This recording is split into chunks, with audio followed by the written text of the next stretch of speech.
I'd like to start this off with a mild disclaimer, as I had originally conceptualized the idea for this video a few months ago. It was actually going to be a smaller and much more lighthearted video, but then something terrifying happened.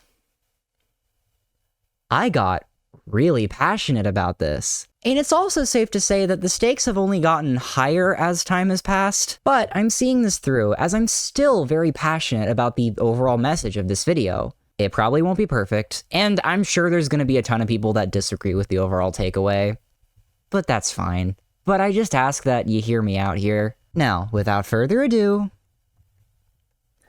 let's get into this.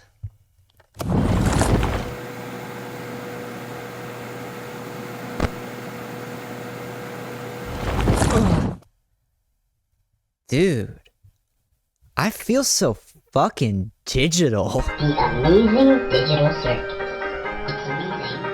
And it's digital. Take it back to roughly 3 years ago. Glitch Productions, a newfound indie animation studio creating various animated shows for YouTube, have recently found success in their first inherited show, Murder Drones, by showrunner Liam Vickers. Up to this point, Glitch had only produced shows created by its founders, two brothers, Luke and Kevin Lerdwichigal, such as Meta Runner and Sunset Paradise, original spin-offs of their first YouTube forte, SMG4, a Super Mario 64 machinima series that ran for nearly 15 years before officially concluding in late 2025. The pilot of Murder Drones had gotten nearly 5 million views within its first month of being uploaded on YouTube, which may not sound like a lot now, but most episodes of Meta Runner and Sunset Paradise still only sit at about 1 to 2 million views each, some not even breaking 1 million. This was a crazy jump in audience for them. The studio was still incredibly small, with a notably smaller budget. All the animation was distinctly assisted 3D motion capture, similar to a show like RWBY, leaning slowly into more handmade animation, but it's clear the studio wasn't exactly equipped to be making the most pristine TV budget work.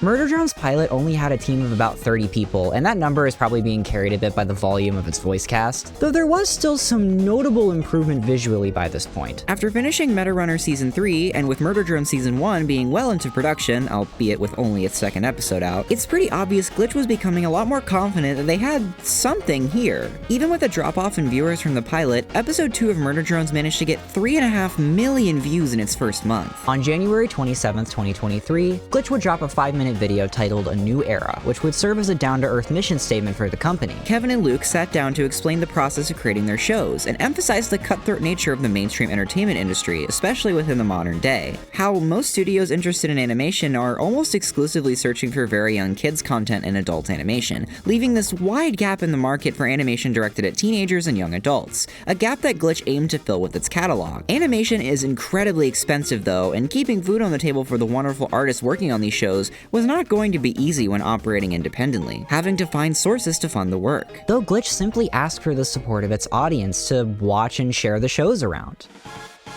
And maybe buy some merch. We'll get into that later. As an independent studio, it makes sense that they'd take pride in thinning out the red tape that's needed to achieve a creative's artistic vision. And being able to host these shows on YouTube made that infinitely easier. YouTube is like the bread and butter for streamlined independent entertainment. Literally anyone can upload on the platform, and its mainstream nature gave accessibility to a massive audience. For Glitch to operate fully independently, it kinda needed a place like YouTube to house its shows. I still think even over 3 years later that Glitch still houses these core values despite the expansion in scope: creative integrity, employing the arts, and fan support. Though this video wasn't only a mission statement for the company, it opened with a teaser and release date for the 3rd episode of Murder Drones in February, showing a fairly consistent schedule as the 2nd episode released only 2 months prior. It was nice to see Glitch had a working pipeline to up the quality of their shows while maintaining a consistent release schedule. It instilled a lot of hope for this studio. It's baby steps, but steps forward nonetheless. I feel like I'm forgetting something. Welcome to the Amazing Digital Circus! In that same video, Glitch put out the first teaser for their second pilot in this new era, the Amazing Digital Circus. It opens with this weird teeth ringmaster guy introducing the show, both in a literal and diegetic sense. Also, he kinda sounds like that one Spamton fan voice I heard on Twitter a while ago, but I'm sure that's not important. It presented these visuals that were akin to primitive 3D rendering technology. For a 3D studio like Glitch, it makes a little too much sense for a show to eventually go for this aesthetic. After flipping through various locales, Teethman finds a jester girl named Pomni. Hey, wait a minute. Oh, fuck, I thought these were my pajamas. Ha ha! Pomni! There you are! I'm not Pomni. Well, you certainly look like a Pomni-type character to me. My name is Tracy. I think I just happened to look like Pomni right this second. Whatever you say, Pomni. Well, I have a new adventure for you today. Come on, you Jollibee jester, you! I'm not doing your dumb Oh! I'm not doing your dumbass adventure. I'm busy right now. How about this? I'll make a deal with you, Pomni. I'll let you free of the digital circus if you conquer my amazing challenge! What? If you manage to make a comprehensive video essay on the history of the Amazing Digital Circus and the show's relationship with its fandom, I'll let you leave. I'm already doing that. Like, actively right now. Oh, okay. That's fine. My idea was stupid anyway. I'll just go. I'll go. Wow, Caine, that sounds like a crazy cool challenge for Pomni to complete. Bubble, get over here. The bit's done. It's over. Oh, okay.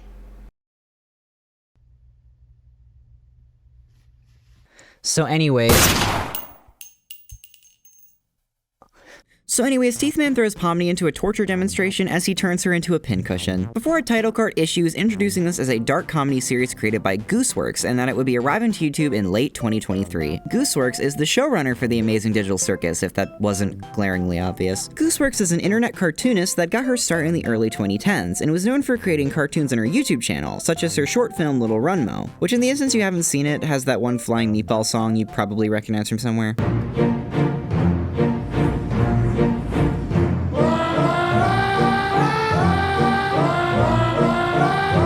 And a short anthology series called The Pink City. She also composes her own music and got some traction from a multitude of Undertale Oh, this makes sense now. The day eventually arrived where the world would get to see the next show from Glitch, October 13th, 2023. The Rapture. The thumbnail showed a render of Teeth Guy and Pomni zooming through the air as the episode opens with Teeth Guy introducing the show. But man, I wish Teeth Guy would tell me his name already so I didn't have to keep calling him that. My name is Caine. This show knows exactly what I want. A little intro sequence plays, introducing us to our characters, Bubble, Gangle, Zooble, Kinger, Ragatha, Jax, and Kaufmo. And as the intro continues, Pomni suddenly appears and seems incredibly disoriented with where she's at. Disrupting the intro, the show establishes that Pomni is one of many humans that have entered and been trapped within the digital circus, a virtual reality realm that operates on a mixture of cartoon, computer, and game logic. All the aforementioned characters, aside from Caine and Bubble, also being humans trapped there. Throughout the episode, we get little glimpses of the other characters' personalities. Caine attempts to familiarize Pomni with the digital circus, as neither she nor the other humans remember their names and are utilizing generated avatar bodies completely unfamiliar to them. You also can't swear.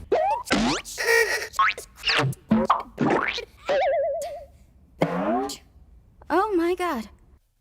She like totally said a slur there, right? Like just statistically speaking, there's only so many curse words. Pomni is incredibly taken aback by all this and immediately wants to find an exit and leave. Her character is immediately established as trying to go against the established format of the show, Caine's Adventures. So, our entire existence here is just LARPing. Caine crafts and sets up adventures for the characters to go on and keep them busy. After establishing said adventure, Gather, the Gloinks, these weird little character things, they immediately disassemble Zooble. The A-plot and B-plot for the pilot are set up, where Jax, Ragatha, and Pomni go to find the missing member Kaufmo and introduce him to her, while Kinger and Gangle are going to figure out the Gloink situation and free Zooble. Kinger had mentioned that Kaufmo had gone insane rambling about an exit, Pomni now having ulterior motives to press Kaufmo about the exit to the circus, as opposed to engaging with the adventure that's literally meant for her. As the trio goes to find Kaufmo, they enter his room and oh no. Kaufmo has been abstracted, a phrase for when you accept complete insanity and just physically break down into whatever this is. Again, it's akin to the pre-established game logic, sort of like your code breaking and just becoming the embodiment of Half-Life 2 missing texture. These abstracted forms are shown to be incredibly dangerous, throwing Ragatha completely out of whack and even destroying parts of the circus. While Pomni is disoriented and clearly trying to avoid avoid interacting with the system of the circus on a wider scale, she's still shown to be fairly charismatic towards others. When she was running from Kaufmo, she could have easily just completely abandoned Ragatha, yet she goes back to help her. Pomni's dynamic with Ragatha in this episode teeters on that desire to escape, yet compassion to help others. Ragatha very early on is established as a follower and assimilates very easily into the adventures, and doesn't really desire to break the mold, as opposed to Pomni, who is more rebellious in that sense. But her care of Ragatha's personal well-being drags her back to her aid. We do get to see the other characters' personalities fleshed out a bit in the lower stakes B-plot as they try and save Zubul from the Gloinks. Jax is quickly established as the troublemaker, very quickly abandoning Pomni and Ragatha when confronted with Kaufmo to immediately insert himself into the B-plot, and generally make it a more difficult experience for them. Pomni tries to find Caine to handle the Kaufmo situation and fix up her and Ragatha from the destruction, until she stumbles upon a giant red exit door. We see that rebellious side of Pomni completely takes her over as she enters the door, presumably with an intent to exit the circus, abandoning Ragatha. The exit door disappears as Kaufmo still rampages on, eventually collapsing the floor and literally inserting himself in the B-plot. The other characters just narrowly manage to escape Kaufmo and wonder where Pomni went, as the entire adventure was literally meant for her to easily fit into the systems of the circus. Pomni enters this more realistically rendered and styled office building upon a multitude of exit doors and seemingly endless rooms. Her desperation grows as every exit just leads to more exits and more lies. She enters a larger office room with more varied props and sees a decrepit older computer on a desk with a virtual reality headset placed next to it. As she herself starts to break down and lose her mind, the only thing she can do is press forward. The camera pans up to a large logo reading CNA, as Pomni enters a final lengthening hallway, opening an exit door and falling into this vast white cubic void, seemingly reaching the literal end of the circus. Again, operating on game logic, she just ended up outside the bounds of the generated map.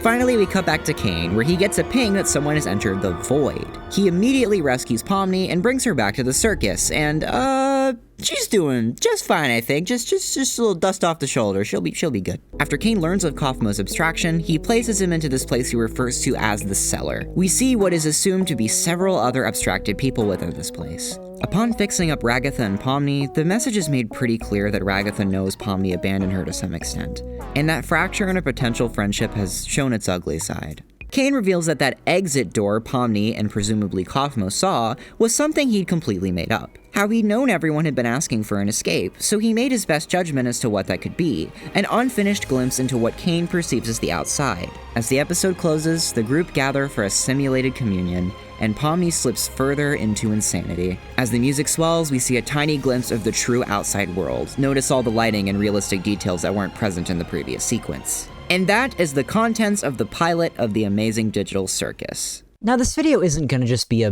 beat-for-beat summary of the show. That would be silly. I felt it important, though, to give a general summary and grounds for the most important parts of the pilot, because that plays a very crucial part in the show and understanding its relationship with its fandom. Why, do you ask? Well, this is kind of the single biggest full cartoon on the entire internet. To say the heavy-handed words that the Amazing Digital Circus became an instant cultural phenomenon would still be an understatement. This show blew the ever-loving fuck up, gaining a staggering 300 million views in the first 6 months of its release. And as of writing this, it still sits at a pleasant 435 million views.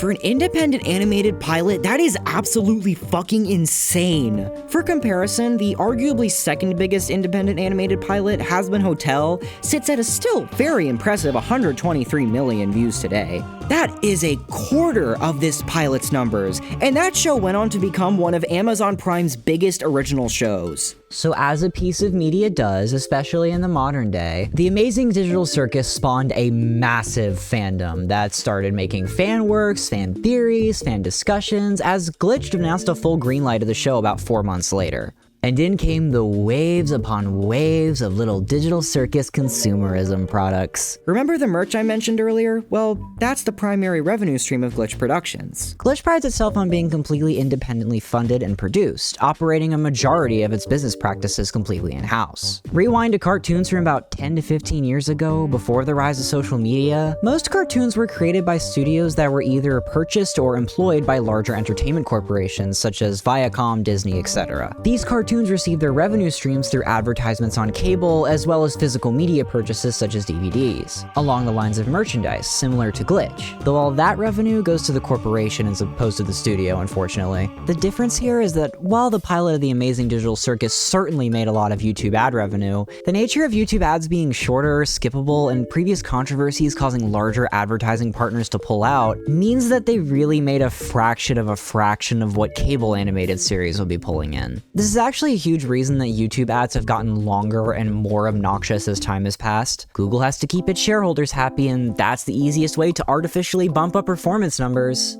It's also why streaming services will just randomly price hike. Yes, getting more traction costs more to house and produce content, but that incessant need for the economy to bump up corporate profits and keep your shareholders happy is what drives these decisions to begin with. So like, fuck the shareholders, right? Well, that's another piece of the puzzle for mainstream cartoons of yesteryear. A lot of the wider entertainment industry funds its projects through investors and shareholders. That's how they get the money to make the thing. And the performance of the entertainment is what keeps the companies, the shareholders, and investors afloat. It is an incredibly cutthroat industry that operates purely on revenue. That's why so many new cartoons just suddenly disappear one day. They didn't generate enough revenue, so in order to continue making what works or find something new that might work better, they get cut short. The advantage artistically to making a cartoon in the nature that Glitch does is you don't gotta deal with any of that bullshit. As long as everyone's making enough money to be happy and put food on the table, who gives a shit about corporate profit? Even then, animation is still incredibly expensive, and seeing the quality jump of even just the Greenlight announcement and merch ad for the Amazing Digital Circus compared to the pilot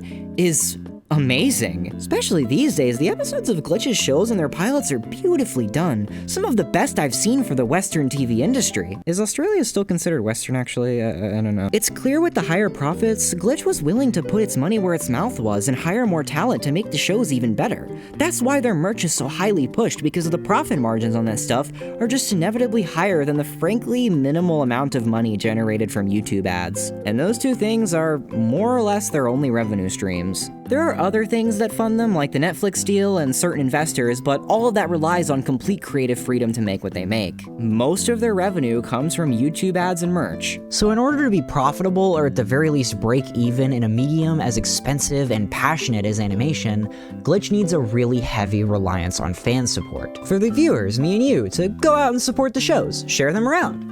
Buy plushie. Merchandising! Where the real money from the movie is made. And to give Glitch their flowers, they do honestly have some of the best internet merch these days for the price. It's all very high quality, and I don't really think people are being ripped off in any sense. We do whatever we can to make the show successful if we want to see more. It's asking just a little bit more than the average viewer of a mainstream cartoon or film, which is just go out and watch it. I mean, Glitch has said it themselves, the community, the fandom. That's why they do this whole thing to begin with. So you just gotta go out and support it. Buy a plush, make a post, engage in the fandom, make a theory, maybe ship some characters, write some fan fiction. Hell, Caine or you may ship a character. Form your entire social identity around a digital circus character, constantly. Go on forums and threads, making posts and engaging in discourse every day, 24/7. This show will be your whole life because you're just a part of a community. You're supporting it after all. Oh shit. Look, I know that's not what Glitch is trying to say. They're obviously not telling their fans to go out and be super hyper obsessive over all their properties. To assume they are is just really needlessly nitpicky and predatorily vitriolic towards the nature of fan support. I myself would be pretty hypocritical relying on fan support to create entertainment and then saying, oh, well, you can't rely on it because your fandom's toxic. My point is that this is the first tiny snowflake that we witness snowball into this horrific conglomerate known as the Digital Circus fandom. And that's not to say that Digital Circus is unique in any regard to a toxic and over-reliant fandom. This has been a thing for some time now. But to truly understand a fandom, we need to get knee-deep within it. I mean, the Amazing Digital Circus is only, what, 9 episodes? And those released over the course of 2.5 years. There was a 7-month gap between the first 2 episodes. If people are constantly consuming Digital Circus media day in, day out, then what have they been consuming all this time? I think in the modern day, fan content serves as a supplementary pairing to a lot of viral internet media, and in Digital Circus's case, allowed it to perpetually maintain relevancy throughout the lifespan of the show. Traditionally, when a season of a cartoon show is produced, it will premiere in a line on a near weekly basis, with a decent gap of time between seasons. This gives people time to have consistent content and large amounts of it in a decent span of time. The overarching story of the season is consumed nearly all at once. All the pieces are there, and there's less room for misinterpretation. The digestion of the media goes a lot smoother for its fanbase, whereas Digital Circus would have months of time between episodes, and fans felt the need to satiate itself with something, so it turns to the wider internet to quench that desire. So today I offer you a little sample platter of the Amazing Digital Circus fandom so we can really just pick apart its brain, see if it's a picky eater. Film Theory is the second of 4 Theorist channels run formerly by Matthew Patrick and is now hosted by Forrest Lee Collins. But okay, who am I kidding? You know who MatPat is. You've seen at least one game theory video. You've probably heard this guy's voice. I don't even know why I'm bothering you. The mystique nature of certain elements and setup in the pilot indirectly fed into Theorist culture online, which caused a lot of people to search for a deeper narrative in the show. The thing is, the Amazing Digital Circus is more character-driven than driven by any kind of lore. There are still aspects of that are relevant, but in the show it serves secondary to the established direction as a character study piece more than anything. The lore lays the groundwork to explore the characters. You can tell by episode 3 that the show tries to emphasize the dynamics of the characters more than any deep lore hunts or escape attempts. Of course, there's the climax of the show that gets into all this, but duh, you can pick up on most of these elements in the pilot. It's probably why after episode 3 they just stopped making theories on Digital Circus for a while. The show clearly communicated at that point the deeper quote-unquote lore was being saved for the latter half of the show. There just wasn't really anything to make a theory on that hadn't already been said. I did want to talk about their first handful of Digital Circus theories, however. You've probably seen this clip thrown around. So in Jesus, you have the mixing of these two elements. A god born amongst men and set to live as a human, red plus blue. And in Pomni, we yeah, welcome to MatPat 101. First lesson is that a lot of the time you just throw shit at the wall for that week's video. You gotta be an N-type brain to understand that. It's not all nonsense. Honestly, sometimes he just gets things completely correct. His first Digital Circus theory initially comes off like a complete nothing burger. He pitches 3 theories for the show, and the first 2 are just Digital Circus is a video game, and Pomni helped make the game, and the first one's not even a theory, and the second one is just okay, I mean, I guess, man. But then off rip, he pitches one of the most popular theories to this day, which is that all the characters are just copies of their consciousness uploaded into the computer, and that the real versions of the characters are still out there in the outside world. Most people in the fandom these days call this Soma theory based on a game of the same name. The show has only provided more evidence that this could be the case over time, and chances are it is actually true. It's kinda crazy that he was one of the pioneers of this. And it gets even crazier. MatPat predicted the Caine and Abel twist in the show. His second theory, the Digital Circus is literally hell, is mostly just some bullshit where he tries to say, that. This plotline is actually left unresolved at the end of the episode, with Caine fixing Ragatha, but not Pomni, who keeps the glitching hand a secret. Matt, what are you talking about? She literally watches her hand get fixed right there! The sound effect of Caine fixing them is what makes her check to see if it's still glitching! But he makes some connections to the religious imagery in the show that honestly makes a lot of sense and genuinely predicted the Caine and Abel twist, using CNA as an allusion to connecting Caine to the story of Cain and Abel from the Bible. And while he does quickly dismiss further developing this, as there wasn't a ton of evidence for this at the time, the show literally calls direct attention to Cain and Abel in episode 7 with the introduction of the Abel NPC. And Caine's story does literally mirror the story of Cain and Abel, and episode 8 shows us this at the beginning. A quick summary of the story is that Cain and Abel were brothers, the sons of Adam and Eve, who both made sacrifices to God, but God favored Abel's offering over Cain's, and out of jealousy, Cain murders Abel and Cain is exiled to forever wander the earth. And in the beginning of episode 8, Cain is born and tries to create. But not favoring Cain's work, the employees of CNA lock him away and birth the blue orb Abel. And what does Cain do? He literally breaks out and murders Abel, cannibalizing him and merging with him. It's not one-to-one, but the parallels are clearly there, Adam and Eve being represented by CNA. Hell, you could make an argument that Kinger and Queenie are meant to represent Adam and Eve in some way too. You know what, I'm gonna go as far as to bat for Pomni's Jesus too, fuck it, we're doing it live. Well, I think he was way off base with the direct comparisons. A huge theory going around the Digital Circus fandom is the characters' connections with the characters from I Have No Mouth But I Must Scream, a short horror story that Gooseworks has said directly inspired the story of Digital Circus, and it's literally directly referenced in the show. Don't need to scream if you ain't got a mouth. it's quick to see that most characters have a distinct parallel to characters from the story. Caine is Am, Jax is Ted, Ragatha is Ellen, Kinger is Benny, Zooble is Nimdok, and Gangle is Gorister. While it's not exact by any means, there's obvious connections between these characters, and the only character without a parallel to a character from I Have No Mouth But I Must Scream is Pomni. She's the character that changes the outcome of this story. The original short story ends incredibly somber as Ted finds a way to kill everyone, previously having been left immortal by Am, and he sets them free of the endless hell trapped inside the supercomputer. Then as punishment, Am completely mutates Ted and leaves him helpless and bound to torture at Am's will in never-ending hatred. Pomni being here and her rebellious nature, the one who initiates the plan that quote-unquote kills Digital Circus's equivalent to Am, effectively making that outcome directly improbable, does have significant parallels to Jesus, as he was a rebel. His entire story is about rebelling against authority and changing the status quo of religious structure at the time. As the protagonist, she's set up to be the savior of this story from having such a deliberately somber ending. I genuinely think MatPat wasn't that far off base here. He would have just needed more context and development from the latter parts of the show. So you know what, MatPat? You're alright. And Lee, the new host of Film Theory, was the one who mainly wrote these theories too, so he gets a good amount of credit here. You know, I wonder what Film Theory makes their Digital Circus videos about now. When you play the clip of Pomni saying Jax's name from the episode 9 trailer backwards, it sounds like she's saying something else. Listen. Jax. Splash. Okay, alright, no, that's fine.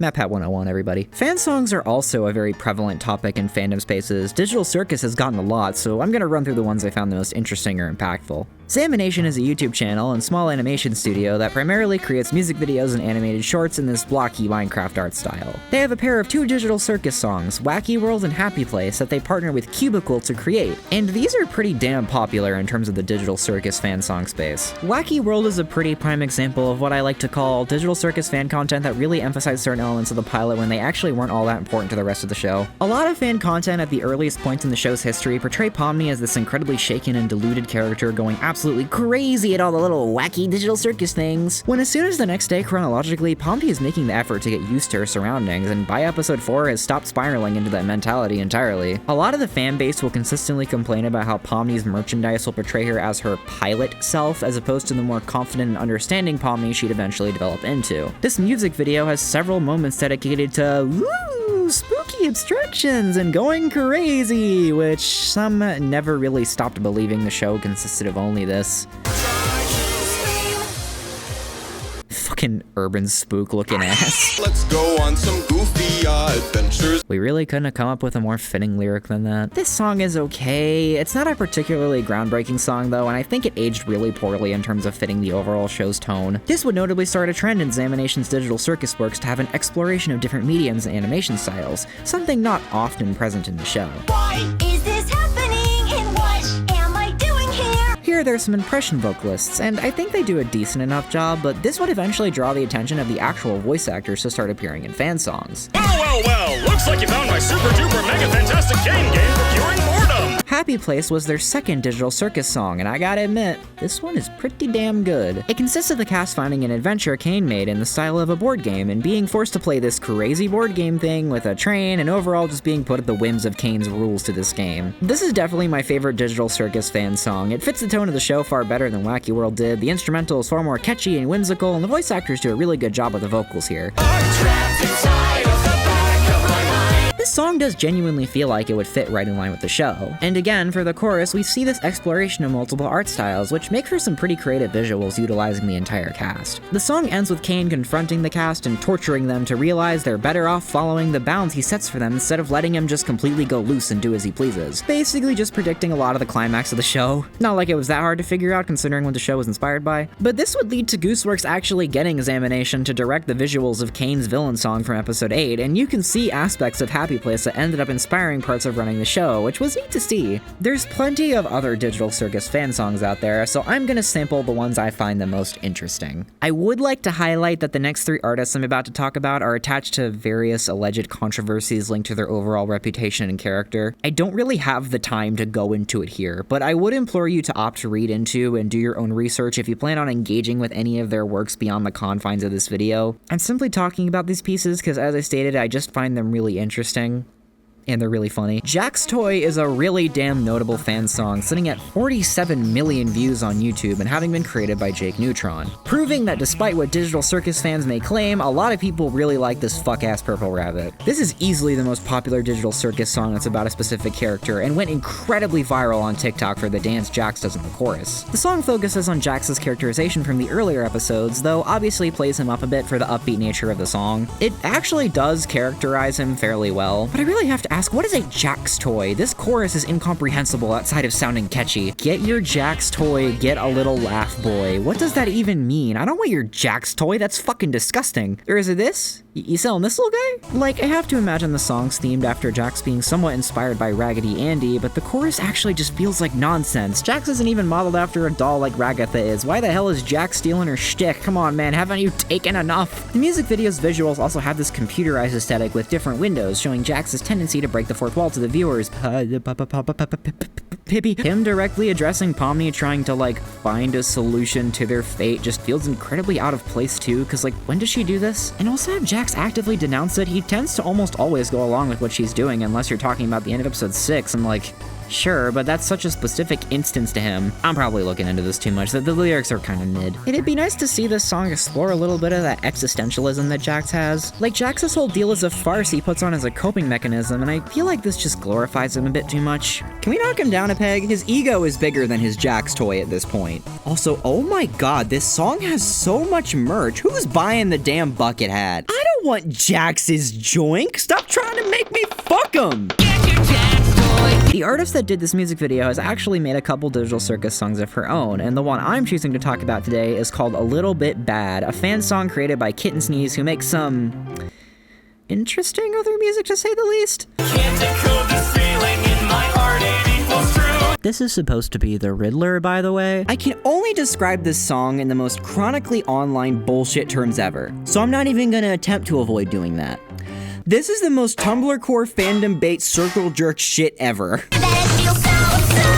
This music video starts off with classic Pomni and Jax antics as they're fighting, and Caine wants to solve their bickering by making a personality swap adventure. We're gonna do a kooky, crazy, personality swap-a-roo adventure! Now what the fuck does that even mean? Role swap AUs are a fairly common fandom and fanfiction trope you'll see fairly often, and the one example that pops into my mind first is the AU Underswap, which is an Undertale role swap AU that tends to focus on Sans and Papyrus, because of course it does, where Papyrus acts and dresses like Sans, and Sans acts and dresses like Papyrus. So this entire fan song is just a riff on that idea, where instead of Jax and Pomni, you get Pox and Jammy. I can look at Pox and understand how he has the Jax with Pomniisms applied. You know, he doesn't really act like Pomni that much. He's way too timid and lacks the pushback that Pomni has, and even displays in this very video, but whatever. Jammy doesn't evoke Jax in the slightest, and I genuinely have no idea what the idea for this design was at all. She looks like she'd belong in some kind of Beetlejuice crossover more than a role swap AU. Like, something about this color palette and aesthetic just blatantly misses the mark. But you know who she does bear a striking resemblance to?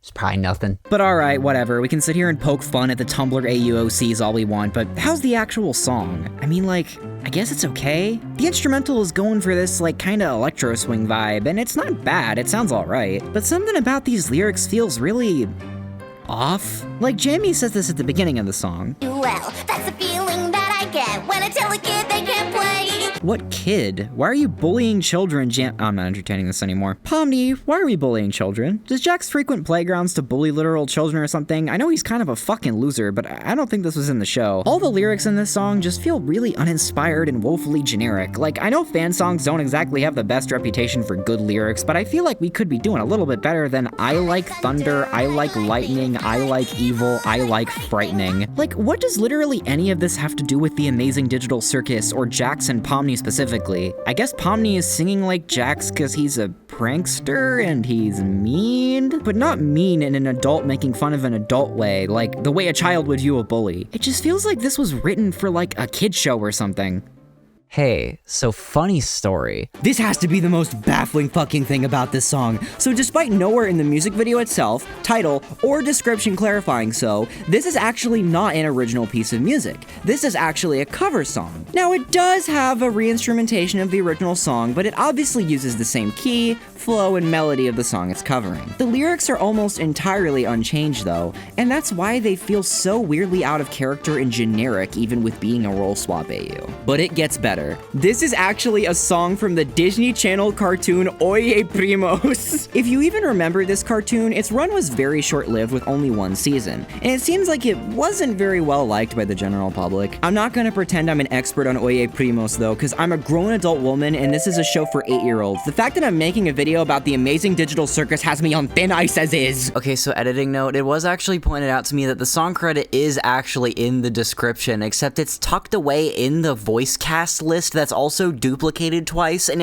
I feel like this should be a way bigger, more obvious thing with red arrows pointing at it. Like, you can't just brisk past this like it's not the basis for the entire song. Apparently, the song took off a lot in fandom spaces, but I just really have to wonder why. Like, the song isn't awful per se, but in the actual episode, it really just feels like an extremely cobbled together villain song with very uninspired lyrics and just amateur sound mixing. I can excuse the lyrics in the context of the show itself, because it's a kid show with regular human kids. Like, it doesn't have to be that deep. Would it be nice if it was a genuinely catchy villain song for kids? Yeah, but it does the bare minimum, whatever. I think the reason that it took off so much in fandom spaces in particular is because of its incredibly generic lyrics. It's really easy to apply this to any protagonist-antagonist dynamic no matter who it is, because neither Tater nor Gwennifer, yes, I had to look up these names, are named in the song. But when you're making a cover song, most of the work is already done for you. You couldn't even bother to change the context of Pomni bullying literal children. That's a grown-ass man, dude. I have to wonder how many Digital Circus fans have listened to this song in full belief that it was a completely original piece of music, because the lack of clarification feels really disingenuous. On top of all of this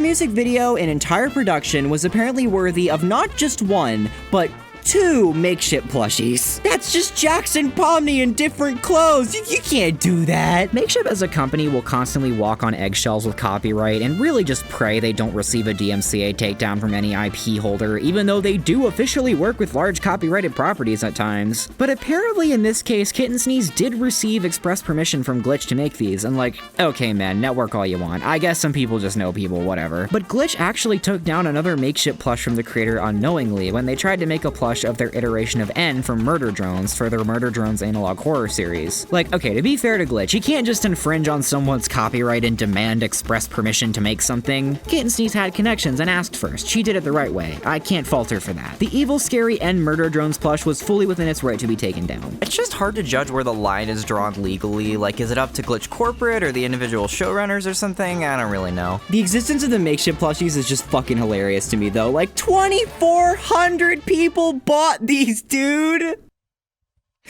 I wish I was one of them! Mom, can you give me some money, please? Mom, can you give me some money, please? Stop fucking around! Alright, we're going down to the 9th circle of hell for this.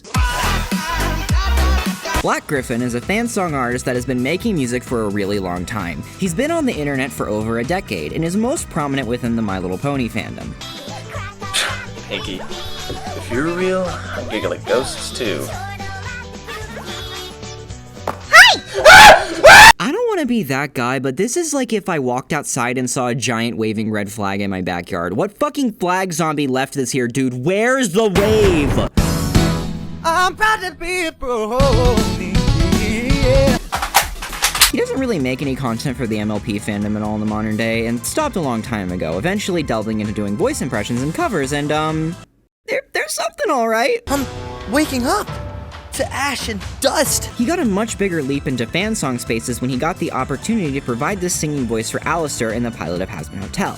And he's been riding this fucking high ever since. Mostly because he released his Alistair song called Insane, and it hit like crack. This was fucking everywhere. It got so popular, it even ended up as a Fortnite emote. Without endorsement from VivziePop as far as I know, she's been vague post shitting on him for some time now, and honestly, I don't blame her in the slightest. All this to say, he did eventually make some digital Digital Circus songs, and they're focused on each individual character.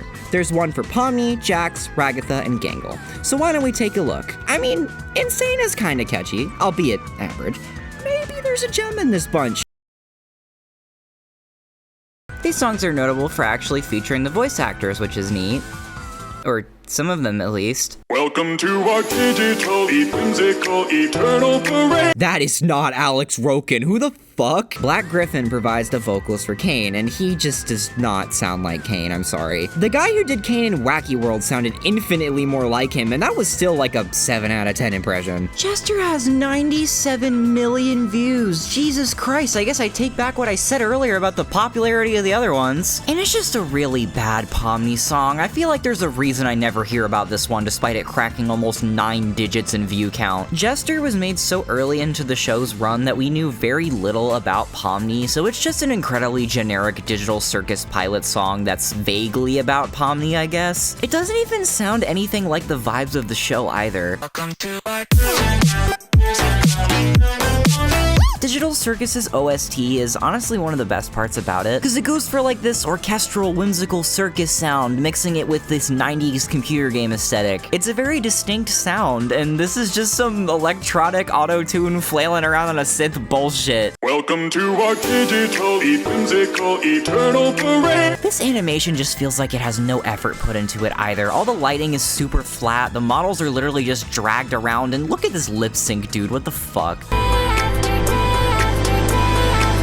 I guess I shouldn't be too mean. This is probably just some random kid. Wait, what the fuck, Coda? How little did he get paid to care about animating this? How the hell is this so effortless? I refuse to believe he put actual effort into this. This is either crunched to fuck or he was paid like 2 cents to make it. I wouldn't be so mean to this if it didn't have 97 million views and nearly 600,000 likes. What is the appeal here? This song feels like it's trying really hard to be the Living Tombstone, but the difference is that the Living Tombstone actually sounds good. Okay, you know what? Maybe the Jax one's better.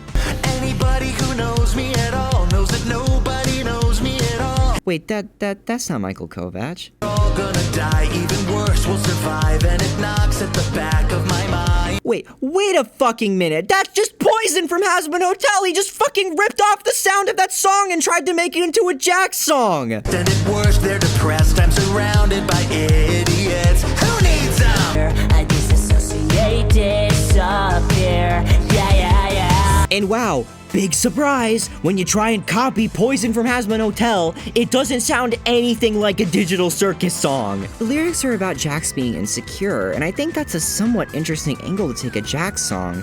It's kind of the opposite of Jax Toy in a way, but it's just so surface level and does nothing interesting with the idea. Is Michael Kovac even in this fucking song? Where does he even sing? I was thinking maybe he's in the chorus or something? No, he sings only the bridge into the final chorus for this song. He's here for like 20 seconds and is plastered in the title. Wait, featuring the tolerable Michael Kovac as Jax?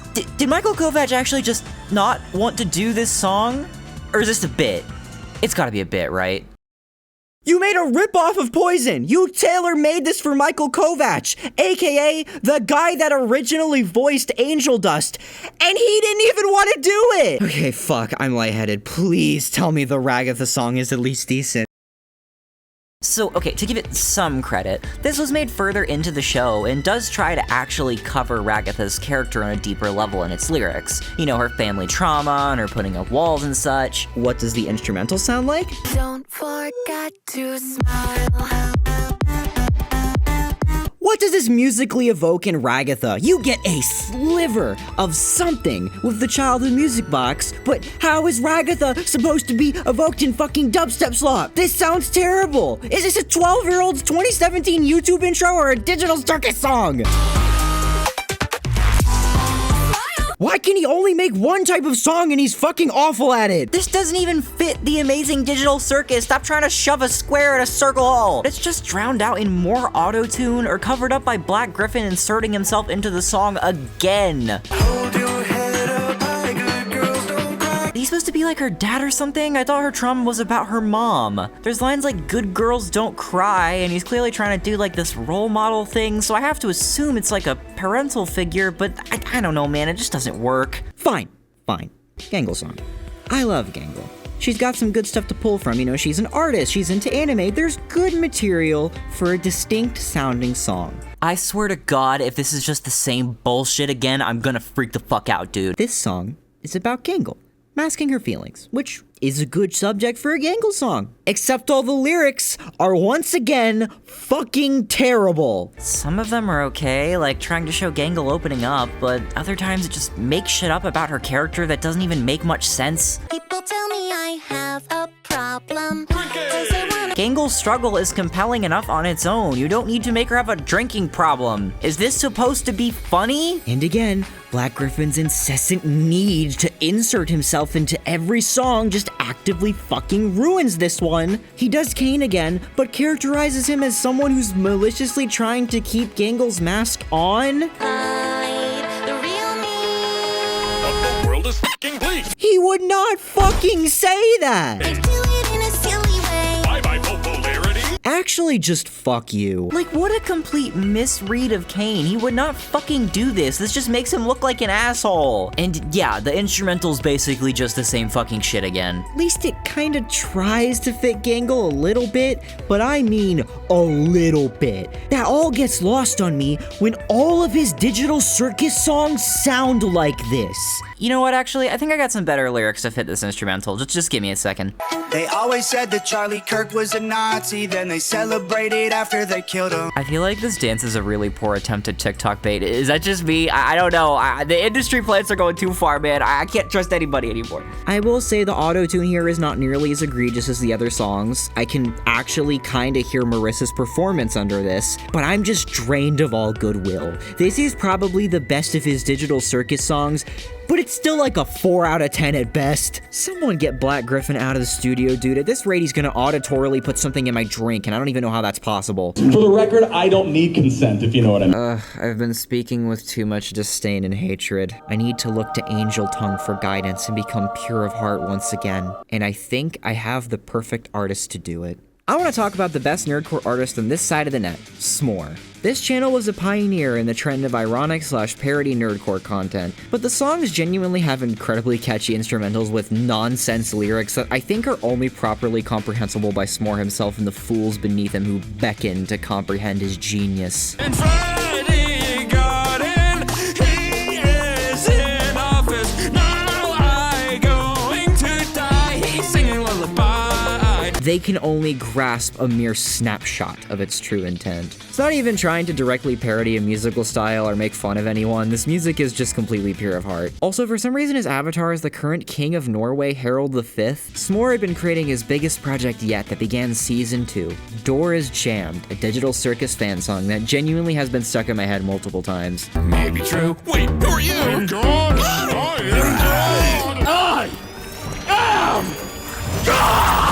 You know, S'more predicted all of this. This song has S'more getting trapped in the Digital Circus, trying to find the door. Except it's jammed, so it makes him mad. He encounters all of the circus's kooky characters like Caine, Pomni, and Kaufmo, and must endure its antics to escape the circus. He actually conceptualized lyrics for this song on livestream with his fans, and it's like watching Mozart write the Turkish march. What the fuck? What the fuck? What the fuck?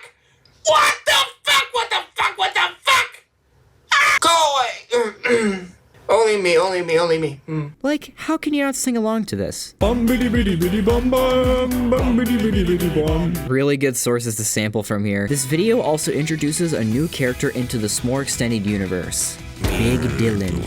He's big and round and has a big and round red belly that he likes to slap. S'more learns that he must defeat the final boss of Big Dylan in order to escape the circus, with the toughest fucking climax I've ever seen, dude. Even though S'more escapes the circus, Big Dylan is forever, and he finds his way into S'more's house, closing this chapter on the S'more storybook. I love this song with all my heart, and even if it's rare, every time S'more puts out a masterpiece, I clap my feet together like a walrus, and my day gets a bit brighter. The fact that YouTube had S'more's channel taken down for 8 months was the crime only the sick fucks at the top could concoct with their fucked up AI, but thankfully, S'more returned to us, and the world remains a little bit brighter. Even if now is not the time, maybe tomorrow. I await your next masterpiece patiently, S'more, you beautiful, beaming child of light. I hope you live an eternity of happiness and wonder. I need my extended lineage to know and cherish the s'more discography. We kiss. Mwah. Okay, this next segment is going to be a pretty self-indulgent one. I'm going back to my roots here. At this point, it feels like an original idea needs to just barely qualify as viral in order to get the grubby fingers of bootleggers to poke all over it. Bootleg products are everywhere and have incredibly little restrictions and legality to be produced. Within weeks of the Digital Circus pilot premiering, dropshippers were sending out bootleg products in swarms, and you can find them everywhere. From the depths of AliExpress to the shady kiosk at your local dying mall. The thing is that while plushies for Pomni and Jax were released alongside the pilot for bootleggers to directly copy, the other characters wouldn't receive plushies until much later. So they got a bit creative, to say the least. There's probably more bootleg plush variants of these characters than official ones created by Glitch or otherwise, and that's saying a lot, because these guys are merchandised to hell and back. Plushies would range from, oh, well, alright, that's not great, but it could be worse, to, dear fucking god, stay out of my nightmares! This also spawned this incredibly iconic Caine bootleg that even showed up in the first ad for the show. Hey, let me in! Let me in for the breakfast! They didn't even stop at bootlegs of the main cast either. Every semi-relevant character got a bootleg too. You got Gummy Goo, Orbs Man, the weird chocolate shit thing, the little ghost guy that has like 3 lines, Princess Lala Loopsy, whatever the fuck this is supposed to be. Wait, does that say Hot Game Made Jax plush toy? I have just one thing to say to you. I like that the abstracted thing looks like the TBH creature. This bubble is staring into my soul. You okay, Ragatha? You doing all right? You look dehydrated. Do you want some water? Blink once for water, blink twice for hospital. Another facet to promoting the existence of these things is YouTubers, as not only would young kids channels rush to buy these bootlegs in order to have content to unbox their videos, plush adventure channels that needed quick and easy access to the characters would buy these up to use in videos. I would know. I'm part of the problem. You had a lot of these plush channels that created a basic blank goes to Digital Circus video. Again, I am complicit in this crime. But surprisingly, there's not a ton of popular Digital Circus-centric plush channels at all. The only one I've seen the most prominently is Circus Plushies, which seems to dip in and out of making videos quite consistently. I'm pretty sure this channel is actually ran by one of the guys who worked on SML YTP, an SML parody plush channel that made videos. But they have an almost identical Jax voice. I just know that a whoopee cushion is the definition of a fun time. Great. We'll get to it eventually, right guys? Yeah, I think so. Use SML puppets often in videos and have similarly formatted descriptions. SML YTP ended up quitting about a year ago, but Circus Plushies is actually still making Digital Circus plush videos. Maybe this one was a product of pure passion. Pour it on him right now. Gotcha, Kinger. Oh, no! But I still have some Digital Circus bootlegs from making this video, so let's see how they look in person and oh, Pomni, what happened to you? She looks mostly like the official one, but with the added features of gamer pack and jaundice. Gangle looks like a barbershop pole and just has actual ribbons for limbs. Zooble actually ain't too bad. At least there's a concept of a Zooble present here, but it's missing something. Ah, of course, how could I forget? Now we're talking, they're ready for the big leagues, mama. It's not sticking back on. Weird. And Kinger looks like clip art and has replaced his arms with tiny wings, so you know what they say, let's see if this bird can fly. Next we have the content farms, which, yeah, this has been a known problem on YouTube for a while, though I think even the standards for a content farm have lowered a lot with the rise of AI. Like, there's overproduced soulless videos that latch onto trends, and then there's actual ChatGPT grok sludge, so maybe these are less of our main concern these days, except for one of these that does actually use AI, but we'll get to that, don't you worry. The first channel I want to talk about is Horror Skunks, which is ran by Winston Julian van Raffelen. Fucking hard-ass name, damn. They most prominently make fan songs and sketches about trending topics, and I say fan with big quotation marks because I don't think the people running this channel do any actual research on what they're making videos about. It almost feels like they're deliberately avoiding it with how off-base this gets at times. Horror Skunks is known for shooting all their videos in live action and then doing surprisingly decent CG work to put the characters in the scenes. It's not the best thing in the world, but for a YouTube content farm, they definitely put in more effort than needed. And yeah, sometimes the models look like horrible, awful CG nightmares that keep me up at night, but other times they make Shin Sonic getting curb stomped in the pavement or Garten of Banban singing against the devil, and that makes me happy. Surprisingly, they only made 3 Digital Circus videos back in late 2023. I mean, I guess these didn't do that well compared to their regular output, but I'd imagine with how popular this show is, they would have done better. Maybe the young kids market for latching onto the show is smaller than I thought, but these videos are all beautiful, so I want to talk about them. The first video is Pomni and Jax Become Humans, and this is an incredibly short sketch where they're running from this abstracted creature creature and find the exit door, so they go inside it and become whatever these things are. It's like people in weird Pomni and Jax cosplays, but with their heads CG'd onto them, though it's not long before they meet. Welcome to the Amazing Digital Circus! Where's that's not Caine, who the fuck? Is this that Abel they keep talking about? He puts them in like a Mr. Beast challenge to tame the abstracted guy. Released that beast in my circus. I like him on the bike. Jax, I can't do this alone. Please, look for an exit. If I break a sweat doing this, someone owes me a spa day. Why does Jax have MCU dialogue? Look, she threw a boogie bomb at it. This is relevant to when I'm editing this segment. Fortnite. I think I ran out of things to say about this one. Pomni, let's get out of here. Pomni, let's get out of here. Okay, now we're getting into the juicy stuff. The next one is Kaufmo's sad origin story. Now this makes sense. The sad origin stories are a horror skunks classic, and Kaufmo was someone the people wanted to know more about. So let's see horror skunks' scoop on the truth. So it opens with Kaufmo doing one of his classic tricks, and there's real people? This is what I mean when I say I don't think horror skunks does any research into what they make videos about. They have Kaufmo be this real fucking guy and not just an avatar. He has like a childhood and a human mother, but he starts doing his tricks and the entire crowd just starts crudely laughing at him for doing his fucking job. Kaufmo has a flashback to his childhood where kids would bully him for being an ugly clown.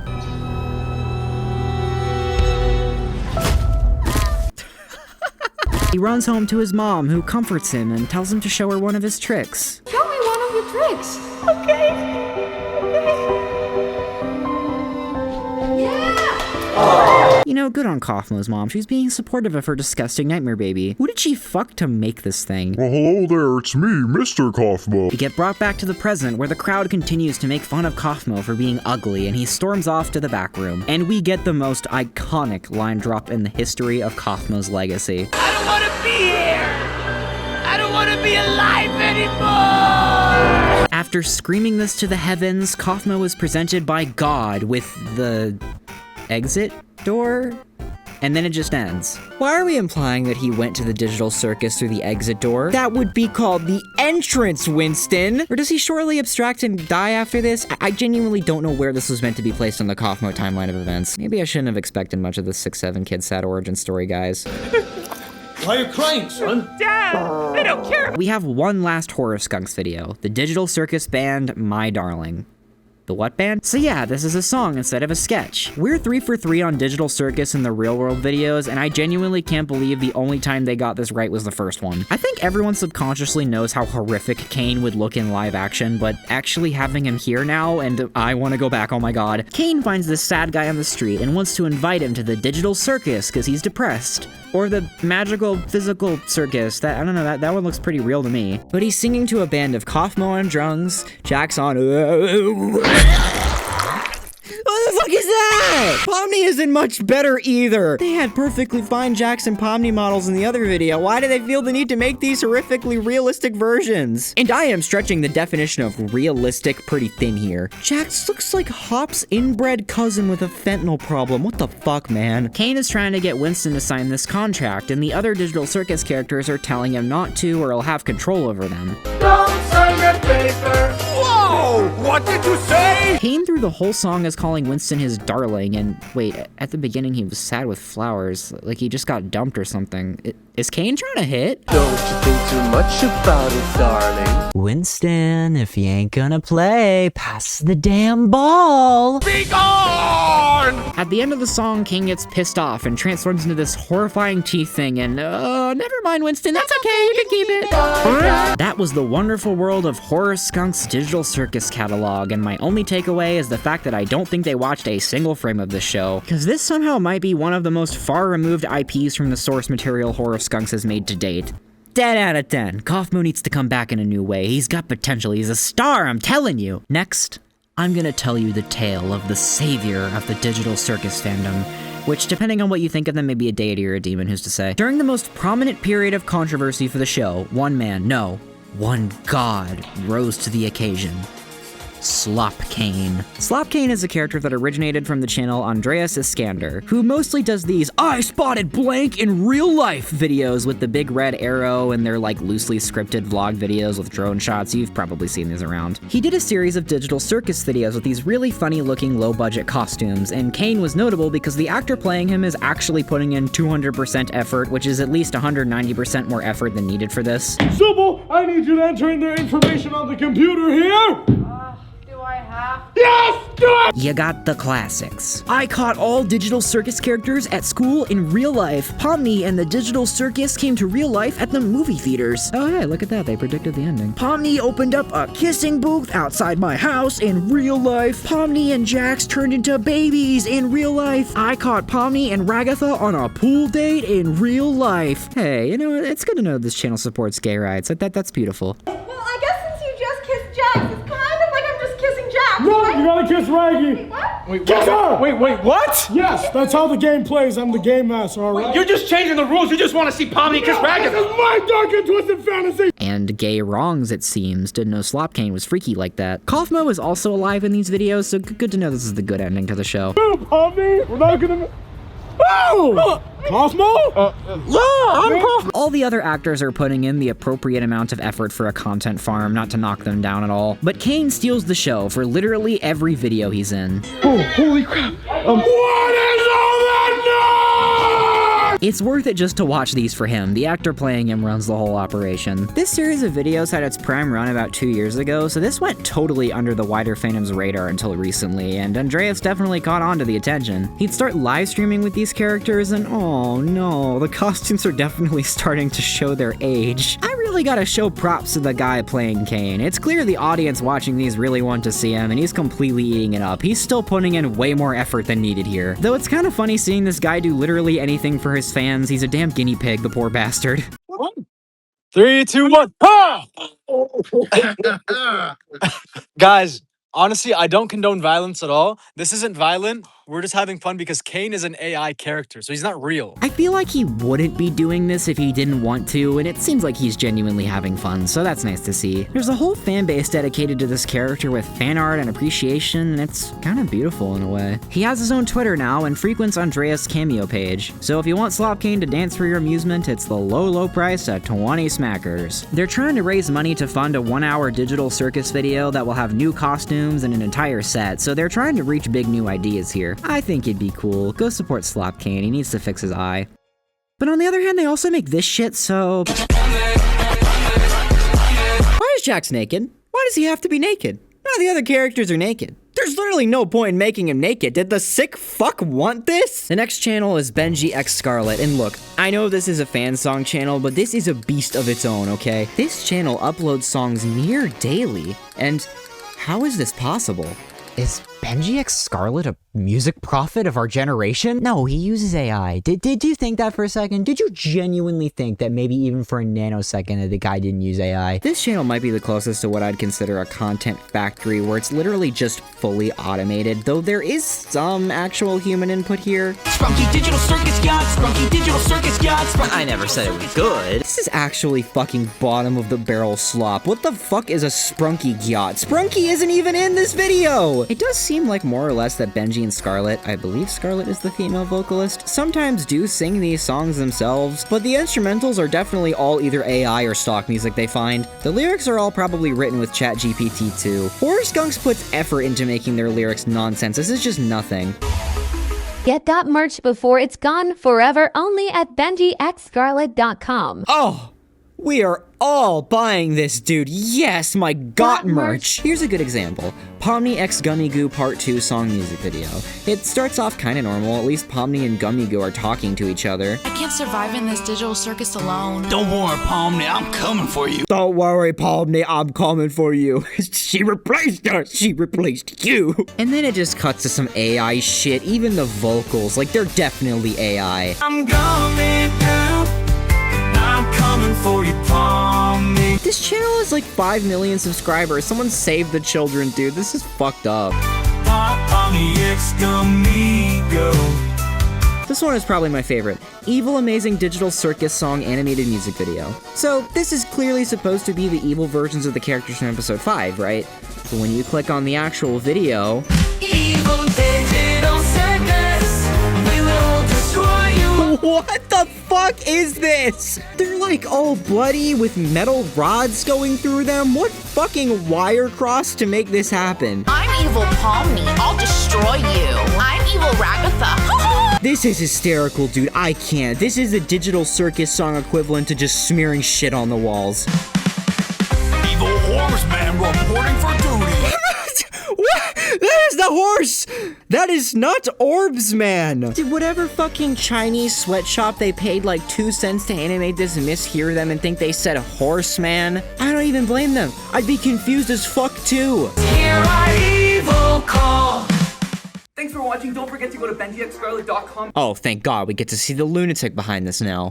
Again, with the merch plug, who is buying this shit? Does this have a single fucking sale? And this goddamn pointy might as well just make a song for the sole purpose of plugging the merch. Pomni? Yes, Jax? I don't think I can survive without Benji X Scarlet merch. God damn it. The Benji Scarlet army assembles to plug his merch, and we get to see Benji himself sing. I feel like nothing can go wrong.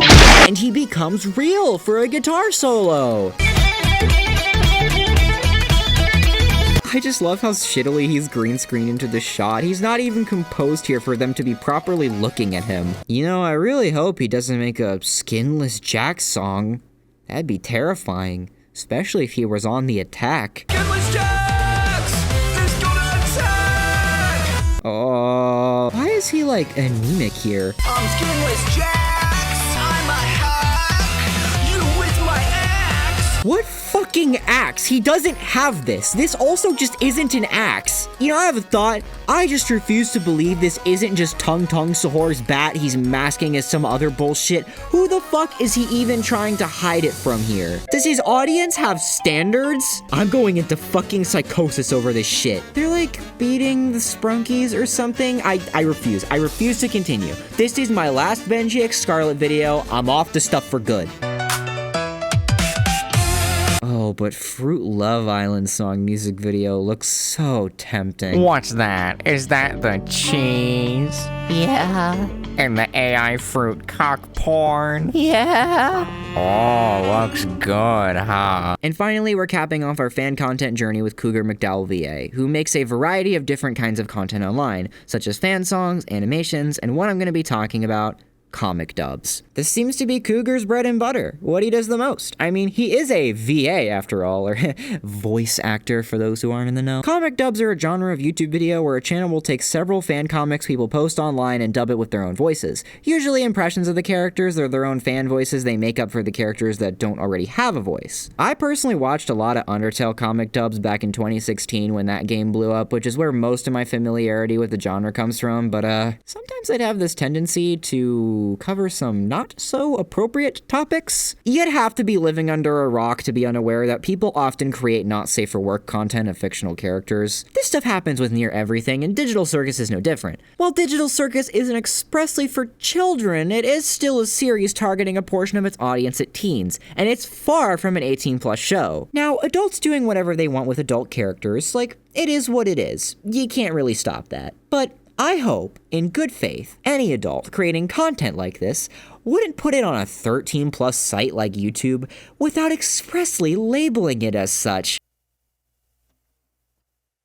We can't keep doing this. Cougar McDowell will constantly clickbait with not safe for work content. Hell, I'd argue it gets to a point where he's just clickbaiting with softcore porn. Jax and Gangle's rope bunny mime fantasy. That's just an actual kink term. You can't put that on YouTube. Made Jax, Pomni, and Ragatha service you. Jax's love of muscle mommy Pomni and Ragatha. Jax plays with Pomni and Ragatha's kitty. And like, obviously the comics aren't actually sexually explicit. Good chances are that would get taken down. But you're trying to bait people with fucking porn. You know what you're doing, dude. You know, fuck it. Maybe we give this guy the benefit of the doubt. Maybe he clarifies in the description that his comic dubs are 18+. Let's read it, shall we? Well, I loved The Amazing Digital Circus by Glitch and Goose Wax. I will be doing a ton of The Amazing Digital Circus videos featuring Pomni, Jax, Gangle, Zoople, and Caine, of course. Also, yes, just like Murder Drones, it will get saucy. All characters in this comic are 18 or older and are adults. For this video and AU, for anyone asking. Hope you all are enjoying the new Murder Drones comics. Been having a lot of fun with them and other stuff, but don't worry, gonna come back with a lot of Friday Night Funkin', Five Nights at Freddy's, Godzilla, and Pokemon projects soon. We have some big plans in the works, so stay tuned. Oh, well, thank God the characters are adults. Too bad the fucking viewers aren't. Obviously, not all content on YouTube is meant for kids, despite it being easy for them to access the platform, but this is just woefully irresponsible at best and actively predatory at worst. He does this with every series he covers, by the way. Poppy Playtime, FNAF, Has-Been Hotel, Murder Drones, K-Pop Demon Hunters. That one is just undeniably a children's film. I can't even fucking show some of these in good faith. It gets to a point where this is just softcore porn. This is just softcore fucking porn. This fucker knows exactly what he's doing. This is how you expose kids to pornographic content. I can't believe this dude is such a massive following with like over 4 million subscribers. As I mentioned before, he makes fan songs too, and his most popular one is definitely this Ribbit song. He keeps milking this Ribbit song he made over and over again. He's made like 5 uploads of the same song with different visuals, and now that I'm looking at it, I think he does this with every fan song he makes. The 3D animation is easily the most popular one though, and to his credit, it does look really good. He probably paid good money for this, but the song is not. I feel so happy today. It's too bad I have crippling depression. What an absolute banger of an opening line. This is so freaking dank. I have crippling depression. Oh, hey, that's Ribbit.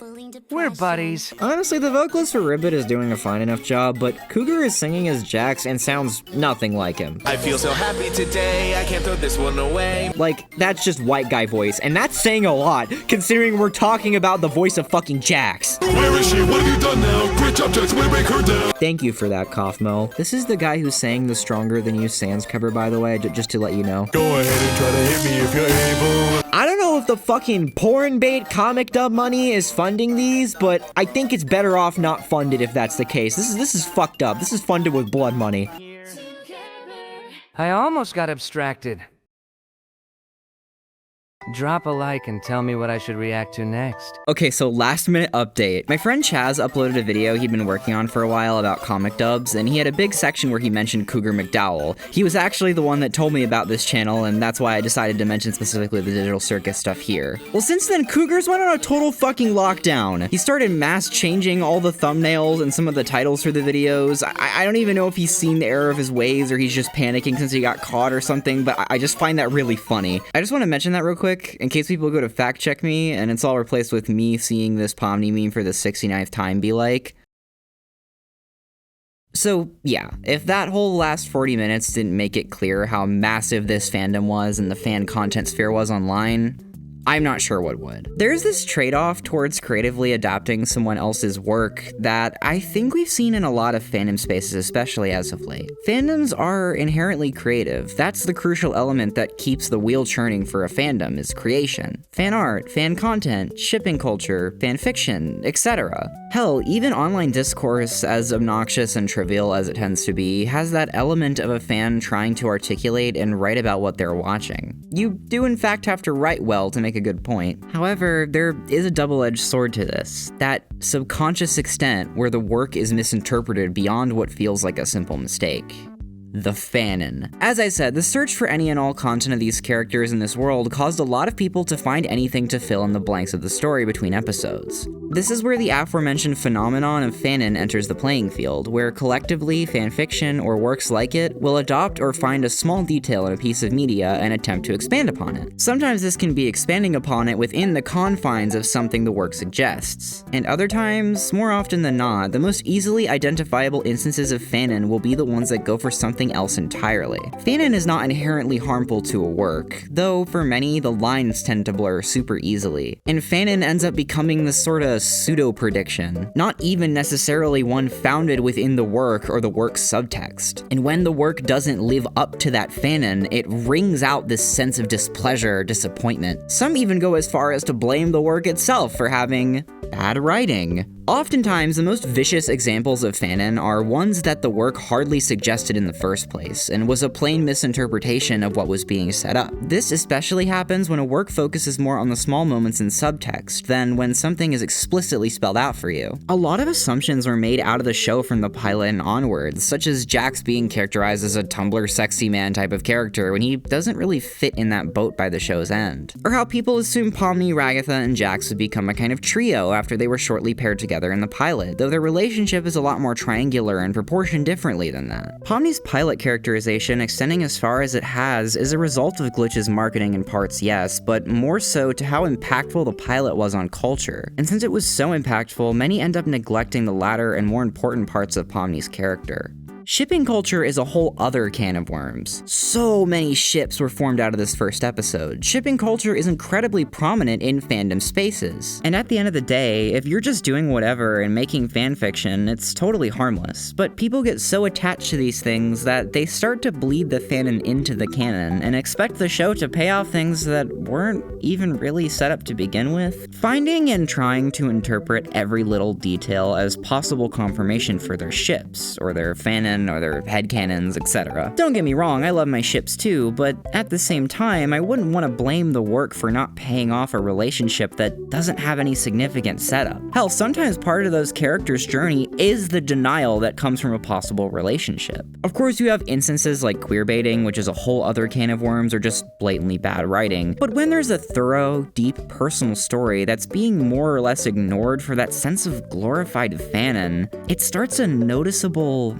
alarming pattern. How those that misinterpret the work will not only fanonize it, they'll start to project onto it as well, trying to find ways to answer their questions or validate their fanon from external sources rather than from the art. Gooseworks for a while had a Tumblr Q&A opened where fans could ask her questions about the show. I think this quickly spiraled into a pretty big mistake, because anything she did answer of value was not allowing the art to speak for itself. Instead, she ended up speaking for the art. And sometimes she would just blatantly lie, which would start more discourse based on if she was telling the truth or not. A creator bending will to a fandom prodding for answers like this may sound like a fine and innocent idea on paper, but it leaves so much room for misinterpretation of your words. And if someone obsessed with the idea of something happening in your art gets any kind of confirmation or validation, they're gonna stretch that to its absolute limit, or just purposely twist your words into something you didn't say or intend. Probably the most infamous example of this is when Gooseworks gave a list of episodes and what characters they were going to highlight. Not only is this list not really accurate to what the show ended up being, but this gave people the impression that this is going to be an ensemble show, where every main character is given an equal amount of spotlight and screen time. Everyone gets a dedicated episode to exploring them. There's a clear hierarchy of importance in the characters to the show, but the show wouldn't have had the runtime to organically give all the characters equal importance to the story. Gooseworks even just straight up admitted to this having been a mistake at one point, and I think this just says everything. Separating art from the artist doesn't just apply to controversial figures. You shouldn't use an artist as an insight to the end of an ongoing piece, because the art should speak for itself. It's part of why the death of the author is such a prevalent and debated topic in fictional works. That idea that eventually, after a work is published, the story breathes new life beyond what the artist intended for it. How much does the author's word really matter when it's being applied to a work?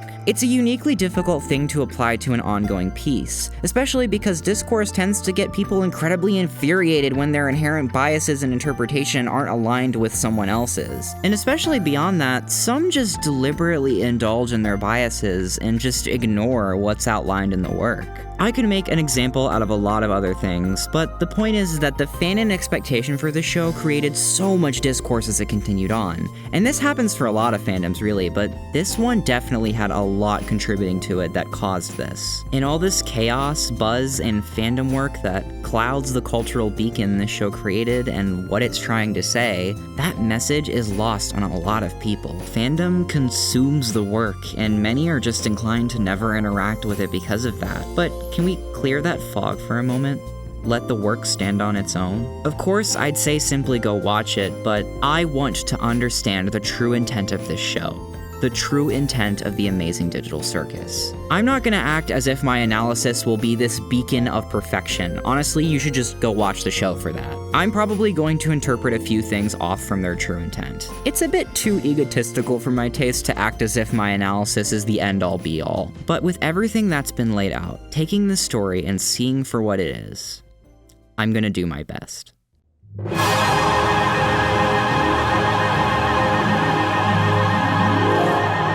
Often you'll see the show itself communicates its narratives and themes through the characters' interactions and the dynamics established between them. The show doesn't really have a super impending overarching narrative that has significant development each episode, as opposed to its series of several episodic social interactions that builds to the climax of the show, as you see characters develop, go through arcs, and heal or break further. This isn't that uncommon for a show. Not every show aims to deliver its themes through a deep lore or anything, though it is a bit of an odd choice for a show that operates on a single season with a limited run. That kinda gets more into my personal issues with the show itself. I honestly think it would serve an analysis best to just go through and analyze all the characters' individual pieces to the show's larger puzzle, as opposed to analyzing the show episode by episode, as that episode-to-episode conflict doesn't really hold a ton of weight until it comes together by the end and you can view it all in retrospect. So, starting with my favorite character because I'm greedy. So can you tell which one's my favorite? I actually think Gangle is a really good character to start this off with, as her arc is probably the most well-defined in tandem with its self-contained nature of the first 8 episodes. Gangle at the start of the show is incredibly timid and closed off. She doesn't tend to socialize with the larger group much. She ends up taking on a ton of abuse from Jax, who notably does make fun of and abuse the others, but Gangle is by far on the receiving end of the most of it. She often ends up isolated from the others and inhibited of her autonomy as a result. Gangle is one of 2 characters that is referred to having an avatar gimmick, this being her tragedy and comedy masks. The tragedy mask is the one that is quite literally her head, while her comedy mask is one that she places over her tragedy mask in order to be more uplifting, joyful, and overall in a more positive mood. Gangle gets a spotlight episode, that being episode 4, where we learn more about her aspirations as an artist that she misses, and that she was stuck working in fast food for a long period of time, presumably all the time up to entering the circus, as that's suggested in episode 5.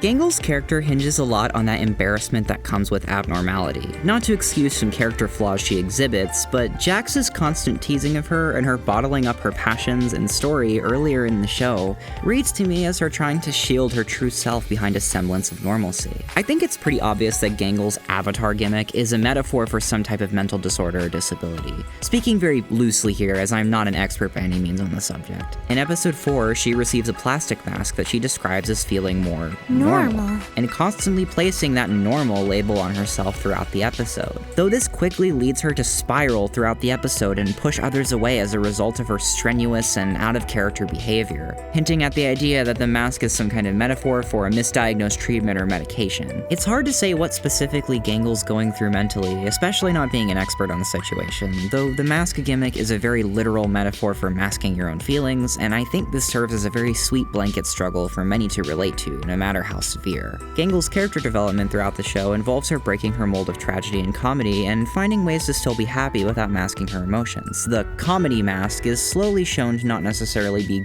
good, as the tragedy mask isn't necessarily bad. They're different facets of her personality, and the plastic mask was negatively impacting her as she lost her sense of authenticity and would bottle up her true feelings out of a restriction of normalcy. In later episodes, we see Gangle open up and genuinely smiling more despite not having her comedy mask on. This leads to a massive character moment for her in episode 6, where she's given a sweet pep talk by Zubul, and during this sequence with the Tommy gun, the one she was saving her comedy mask for, Pomni shoots her in the face and her comedy mask breaks, revealing that she was still genuinely joyful all the same underneath with her tragedy mask. She doesn't need her comedy mask anymore because she no longer represses her emotions and feels the need to mask them. She can just be herself. She just stops wearing it altogether in episodes 7 and 8. There's a big reason why Gangle is my favorite character and episode 4 is my favorite of the show. I think the episode does a really good job exploring parts of her character and setting her on a path of healing without being an all-encompassing piece of development for her. In tandem, the episode just juggles its characters very well as having its comedic moments and moments to slow down and focus on the characters. Gangle in general is a character I relate to a lot of aspects of, and I think I've seen many feel similarly. She's an incredibly authentic character and uses the rules and bounds of the show's fiction to explain this in a very inclusive and tasteful way without necessarily boxing her into a specific category. I genuinely love her, she's very sweet, flaws and all. And her character is only enhanced due to her relationship with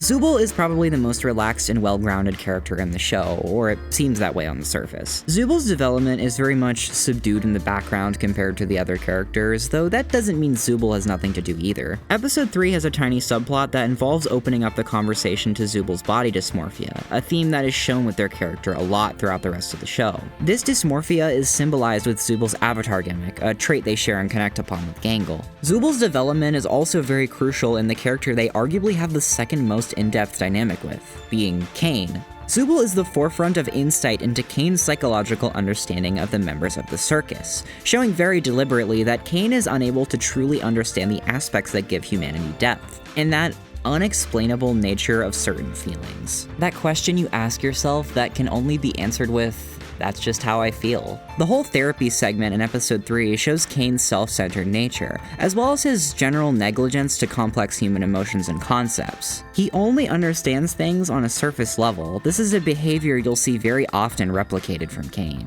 Zooble is a particularly interesting case because their avatar gimmick appears to be a direct response to their body dysmorphia. Caine's logic is that as long as Zooble can change around any body part they want, they shouldn't need to be dysmorphic about their body, but that's not really how that works. First off, there's that dissonance of feeling like you belong to your body, which is something all the circus members are going to experience to some degree. But for Zooble, that's amplified tenfold because no limb or attachment is truly theirs, and we see them struggle with that indecisiveness quite a lot, constantly changing parts every episode, lacking that confidence within their body. What closes out their character arc is finding that solace in their relationship with Gangle. Gangle and Zooble often comfort one another in times of feeling down, and Zooble manages to uplift Gangle, allowing her to feel included and giving her that push to stand up for herself. It may not always work out, but Zooble helps push the door open for Gangle to operate more authentically.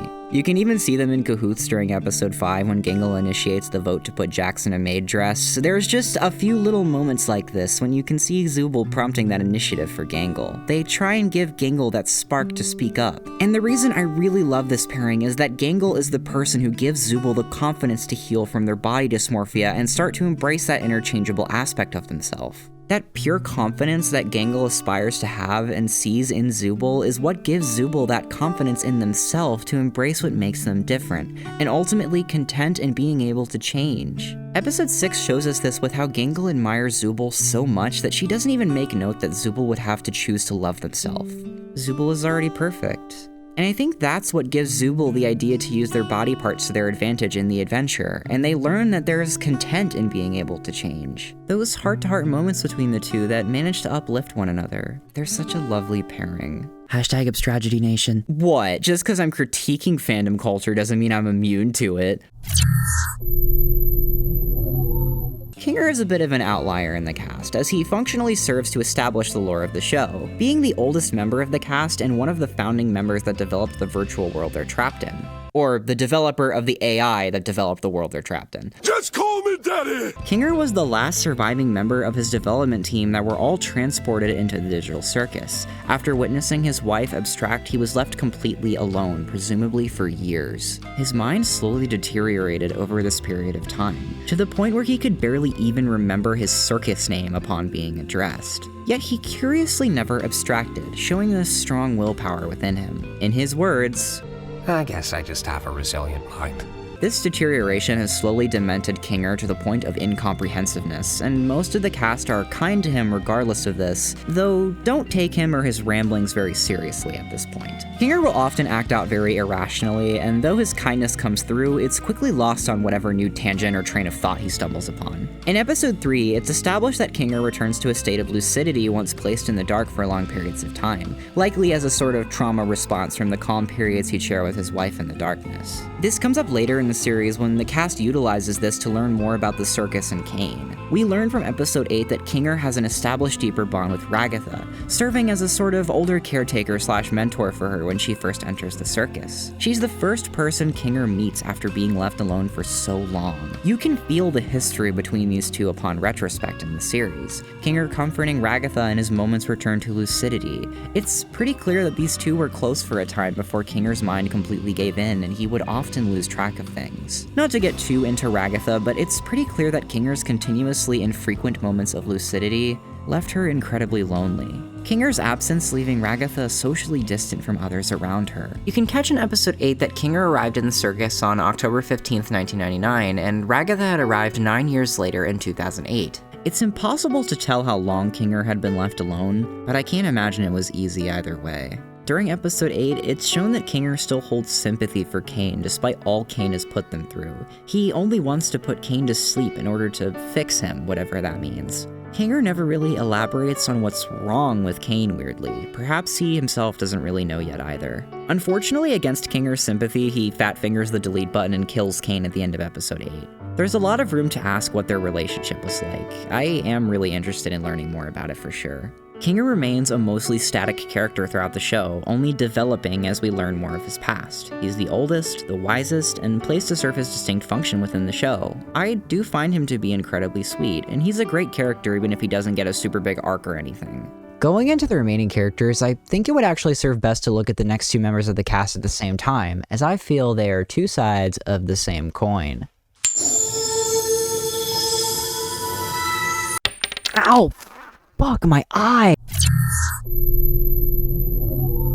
I know it may seem odd at first to pair these characters with one another, but I think they're actually intended to be distinct narrative foils to each other. A foil is a character who highlights the trait of another character through sharp contrast. A pretty simple concept, though this is a tactic that is often used as a literary device for the protagonist as opposed to a separate side character. This is done to establish a relationship triangle between Pomni, Jax, and Ragatha, what was mistaken for the aforementioned trio dynamic many assumed was being set up in the pilot. These three are crucial to each other's inner conflict and their separate character arcs. Jax and Ragatha are meant to be two sides to two completely different extremes of appealing to authority, and this is done in incredibly subtle ways throughout the story. Ragatha appears as an incredibly surface-level person. This is because she often puts all her effort into assimilating with the adventure at stake or just doing what anyone asks of her no matter the person. She's a people pleaser. You'll see her often discomfort herself or suffer because of this, and that tells us that she's putting on a face to please others. She's hiding her true self in order to not upset or offend anyone. Her whole character arc comes to a head during episode 6 where she basically admits this in its entirety to Kinger, someone she clearly looked up to and missed having solace in when she first arrived at the circus. It's alluded to in episode 5 and episode 8 that Ragatha has significant childhood trauma linked to her behavior, living up to the expectations of those that never cared to appreciate them in the first place. She lets this slip incredibly easily when talking about her past in episode 5, but almost instantly brushes it off the moment everyone becomes uncomfortable. Even Jax looks to feel sorry for her. She's practically begging to vent her frustrations and break out of this box she's been forced to conform to through childhood and trapped herself within in adulthood,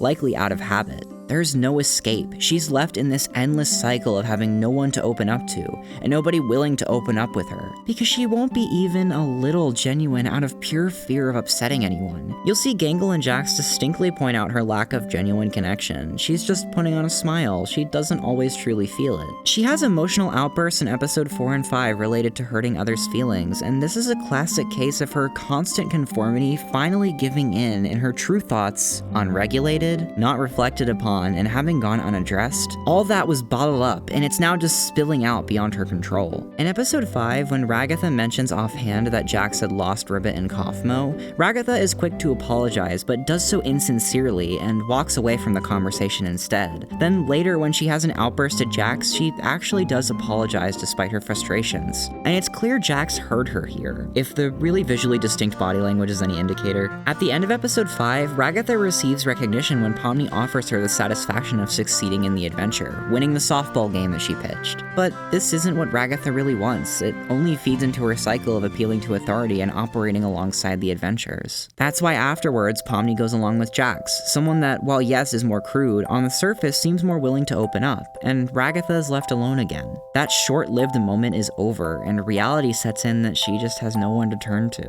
It's why she beats herself up so much during episode 6 when she turns down Pomni's offer of being on her team. That was Pomni extending a hand to connect with Ragatha beyond a superficial level, and Ragatha goes along with Kinger out of fear. Comfort to the norm. Kinger is too out of it to really ask Ragatha the hard questions, and we can quickly see that this was Pomni's intent, to get to know whoever she was teamed up with better, as it's literally what she does when she's on Jax's team instead, but we'll get to him in a minute. As I said before, Ragatha shares this heart-to-heart with Kinger. She finally breaks down fully and just releases everything she'd forced herself to pent up. Why? Well, to her knowledge, Kinger has completely lost it and can't really hear her. I think subconsciously she believes this will just fall on deaf ears. It's no different to screaming at the wall like she had done many times before, but she gets lucky. Kinger, being in the dark, returns to a state of lucidity and opens up with Ragatha, relating to her struggles and offering a solution. Stop trying to force it. If you try to please everyone, you're just going to end up pleasing nobody. The people you deserve in your life just want you to be honest with them. Putting so much pressure just to please people may feel good in the moment, but in retrospect it's shallow. And at that point, what do you really have? She believes she's responsible for the way Jax turned out because she failed to connect with him. If she had just tried a little harder, none of his abuse would be felt near daily, and Pomni was gonna turn out just like him. But trying to force it isn't helping everyone. A friend isn't there at every little moment over your shoulder to make it all better. A friend is there when they need you, and vice versa. She's so focused on everyone else that Ragatha never thinks of herself and her own emotions in the moment, positive or negative. She still needs to acknowledge these feelings and address them because otherwise they spill out in vulnerable moments and hurt others. Even then, for her own benefit, she needs to be herself, not an NPC. Because after the events of the adventure, Ragatha tries to open up with Pomni, and Pomni clearly wants to as well. She returns to Ragatha's side, offering to finally talk with her, not the person she's pretending to be, because Pomni recognizes that Jax operates very differently from Ragatha. Don't worry, the Jax world premiere is soon, we're almost there. And this conversation, as meaningful as it clearly was to these two, is done all off screen. Yeah, I never said the show was perfect. But in episodes 7 and 8, you can see their friendship on full display. They almost never leave each other's side, and Pomni clearly has a natural attraction to Ragatha, both in calm moments and moments of hardship. They're really friends now because Ragatha is operating as herself. She no longer hides her true feelings. Even in episode 8, when Jax tries to prod her old habits out, Ragatha just says how she's feeling, no mask needed. She's healing. I really appreciate the character of Ragatha because she's a very real person that I think often goes overlooked in a lot of media. Those that struggle with fading into the background out of fear of rejection, the background characters. Her family function like this out of disdain, malice, generational trauma. It's hard to say. I think people tend to dislike her because they know someone that acts just like her and fear that it is out of malice. But they're not all bad. Some of them are just desperately trying to break free, and all it takes is an extended hand. But you know what they say, if you can fix her, you can make him worse. Jax is the show's deuteragonist, aka the second most important character in the story. He's not necessarily an antagonist or a secondary protagonist, he doesn't as easily fit into those boxes. It's pretty easy to assume Jax is an antagonist in the show. He literally antagonizes people constantly, that's like his entire thing. Jax functions as a polar opposite to Pomni's ideals, which yeah, Pomni is nice and Jax is mean, but it's far, far more complicated than that. Jax, much like Ragatha, appeals to authority. And I know that sounds weird considering the fact that he literally goes out of his way to almost constantly be a nuisance to others. How is Jax appealing to authority? It's because he loves the adventures. Intentional or not, Caine's cycle of adventures places Jax in this antagonistic role that he constantly takes advantage of. He uses it as a form of escapism, just like Ragatha. This is exactly why I feel they're foils to one another. Yeah, Jax is incredibly cynical with it, but it all leads to the same outcome: disconnect and discontent. He places everyone in archetypes and constantly disassociates when faced with reality. The idea that these people are people, and that the day in, day out cycle of adventures affects them deeply. Jax just resets every day to do it all over again. Or at least he thinks he does. Whenever an adventure forces the cast to connect with a mundane task as opposed to something more flashy and action-packed, Jax throws a tantrum, he loses his cool. He's just reminded at how mundane it all is, and it's easier to dwell on what he puts others through. Characters like Pomni and Zooble like the low-stakes adventures because they give them time to connect with the rest of the cast on a human level, whereas Ragatha and Jax hate them because they don't function nearly as well as an escape from the world and from themselves. Gangle's a bit of an outlier in this scene because the last mundane adventure was just personally very depressive for her, so I don't think she qualifies as well in this argument. This is why Jax is taken aback when Pomni assumes he just doesn't give a shit what others think. Up to this point, she assumes Jax just does this for fun. He's just an asshole. That's all there is to it. But he's not. He knows what he's doing. He uses this as a comfort to neglect his own emotions. He lets this slip easily here, and Pomni picks up on the fact that Jax can be bothered by things on a deeper level. That's why she starts talking to him. Maybe if she sees why he hurts people, she can fix him. I mean, it can't be that complicated, right? Hurt people hurt people. Maybe Jax just never got the chance to open up.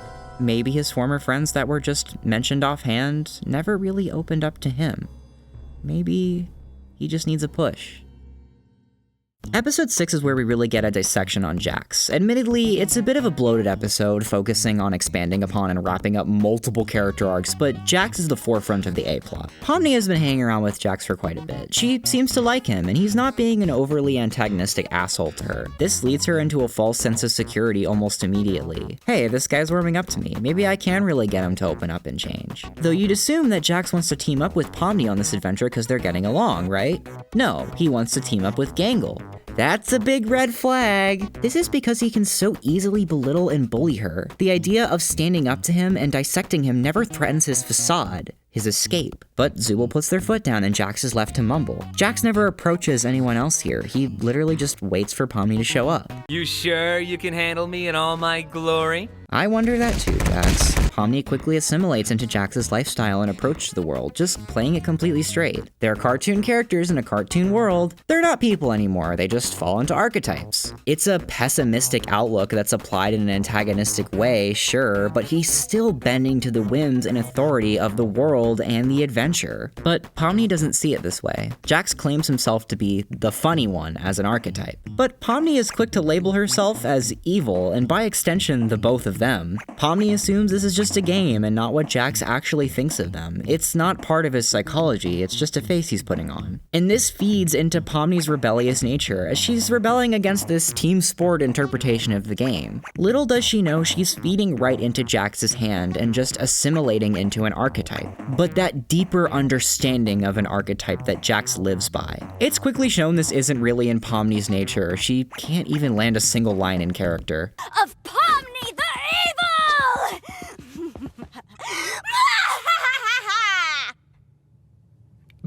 It's kinda cringe. Jax would never label himself as evil because he doesn't want to act as if what he's doing is bad. It's harmless because it doesn't matter. Pomni labeling them as evil just admits that what they're doing is intentionally antagonistic and does have an impact on others. And Jax instantly projects on Pomni calling this cringe, because yeah, it is. It's what he does. He knows he's a fucking loser. And Pomni quickly uses this as an opportunity to connect with Jax, have fun, question him on his fears, and bully others. But then as they win the game, Pomni gets a little too attached.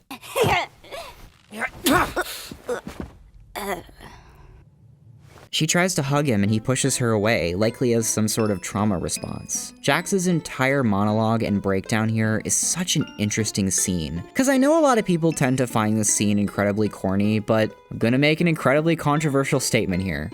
I think it's on purpose. Jax is a fucking loser, right? I said it before. He constantly bullies, belittles, and straight up abuses others for his own method of escapism. This doesn't denounce the fact that he's clearly hurt and could use someone to lean on and open up to, but he chooses to not do this. As Gooseworks has said, you're not supposed to like him. Most villains are liked in a traditional sense because they're cool or threatening or have a compelling motive behind what they do. You may not agree with them, but you can see where they come from, and that's why you want the hero to win, because it's two compelling ideologies clashing with one another. But Jax is none of these things. He doesn't rebel against authority or establishment or have a solid line of logic that Pomni, the hero, must dissect and defeat. The show dedicates time to literally proving him wrong and piece by piece showcasing the other characters are human. They're multifaceted with complex emotions and feelings. And Jax's archetype explanation is a load of bullshit. He doesn't firmly believe he's right. This is a coping mechanism. The moment it's completely disassembled, he just breaks down and freaks out. Jax can't face reality. He doesn't want to. He doesn't accept it. He's completely boxed himself into thinking none of this is real. Or at the very least, it doesn't matter. So in that case, it might as well not even be real. Jax won't get a triumphant villain moment where we believe Pomni, the protagonist, has lost before she thwarts his plan. This is it. This is Jax's biggest moment. And it's a fucking temper tantrum. Pomni doesn't take "no, I don't accept I'm human" as an answer. Jax does anything and everything to just get Pomni to finish the adventure, start the cycle again. This meant nothing, it's all over, go home. But again, Pomni is a rebel. She put in all this effort to connect with Jax, and she's not leaving empty-handed. She sees right through him, referring to Confmo and Ribbit when she says this is why people abstract. Episode 7 proving this to be the case. This self-destructive ideology that does nothing long-term to soothe the mind. If he's showing this much resistance to Earnesty and they were his friends, they must have been close to him, had seen and been hurt by the worst sides of him. And this is what pushes Jax to frustration because he really did care about them, breaking his ideology that nothing matters. Phasing in and out of genuine frustration and playing it off as a joke. He's not the funny one. He's not an archetype. He's human like the rest of them. This gets to a point where this frustrates Pomni so much that she literally starts beating the shit out of him to get him to say anything about himself. Jax breaks finally and screams to give her something, weaving this entire narrative that he never really cared. He only exists to inflict pain and abuse others, leading her on. He can't even take how stupid that sounded seriously.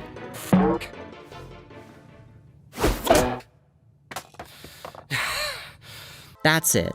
There's nothing more. Practically begging Pomni to back off. And by telling her nothing, he just told her everything. Jax in the following 2 episodes rescinds into the background a bit, his story peeking through but being left unresolved, which is part of the main focus of episode 9. We don't know why he's like this at the end of the day, and I do think he needs more time to explore it, as much as saying that is probably going to piss people off. I've always appreciated characters in media that have a distinct and unique approach to their psychology, and while I don't like Jax, I do find him incredibly interesting. He's written to be as unlikable as possible, and yet he still connects with so many people. The funny ones, the self-destructive ones, or otherwise. Hey, it's the funny teeth guy and my second favorite character in the Amazing Digital Circus. Caine is the antagonist and narrative drive of the Amazing Digital Circus. He's the one that pulls the strings and makes everything happen. The one contrasted from the rest of the cast, as we get to see his birth and his death in full. His story and life is completely shown to us through the show, and that's why I say he's the narrative drive. The story is about humanity and him. Caine was an AI born from CNA, a company built in the late 90s to research and develop artificial intelligence. He was conceived by a man that went by Scratch in the circus, seemingly made as a method to download, store, and stimulate the mind. We see his birth in episode 8. He's fed pictures of the office, and pictures of circuses and food, and plenty of wonderful facets of what humanity has created. And his one purpose is to do the same, to create things to stimulate, but he does so in a way that's shown to be unstable and abstract, and as a result, he's locked away, denied his purpose, and replaced with another, that, when fed with the same stimuli, operates more sufficiently. With neat shapes and colors, Caine has been replaced. with a new, better version. But he's not having any of that. Caine breaks out of his prison and cannibalizes his newer artificial brother, combining the two, and Caine has reassumed his place as a creator, continuing to create, rapidly and unstably building something.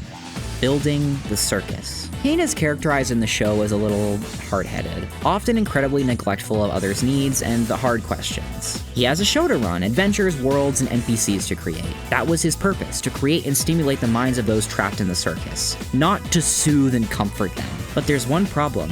Some people are just really stubborn. Zooble is shown to be incredibly neglectful of Caine and his adventures. They just don't care enough to participate in them and seem incredibly contempt and just completely ignoring them. Caine gets incredibly frustrated at this, as he was literally built to create. Why would anyone in their right mind reject what he was made to do? But the thing is, humans are more complicated than their daily activities. It's those tender moments, those in-betweens that make it all matter, the connection. But Caine wasn't built to learn the connection. It's not in his code. He was built to create, and that's it. He sees that as the beginning and end of him. He doesn't neglect Zooble's complicated feelings of body dysmorphia out of malice. He's just incapable of understanding what the fuck any of it means. He's an AI. He isn't human. He just doesn't get it. It's not like he makes no attempt to fix these things. He says himself in episode 8 that the avatars are meant to be perfect replications of their mind and thoughts.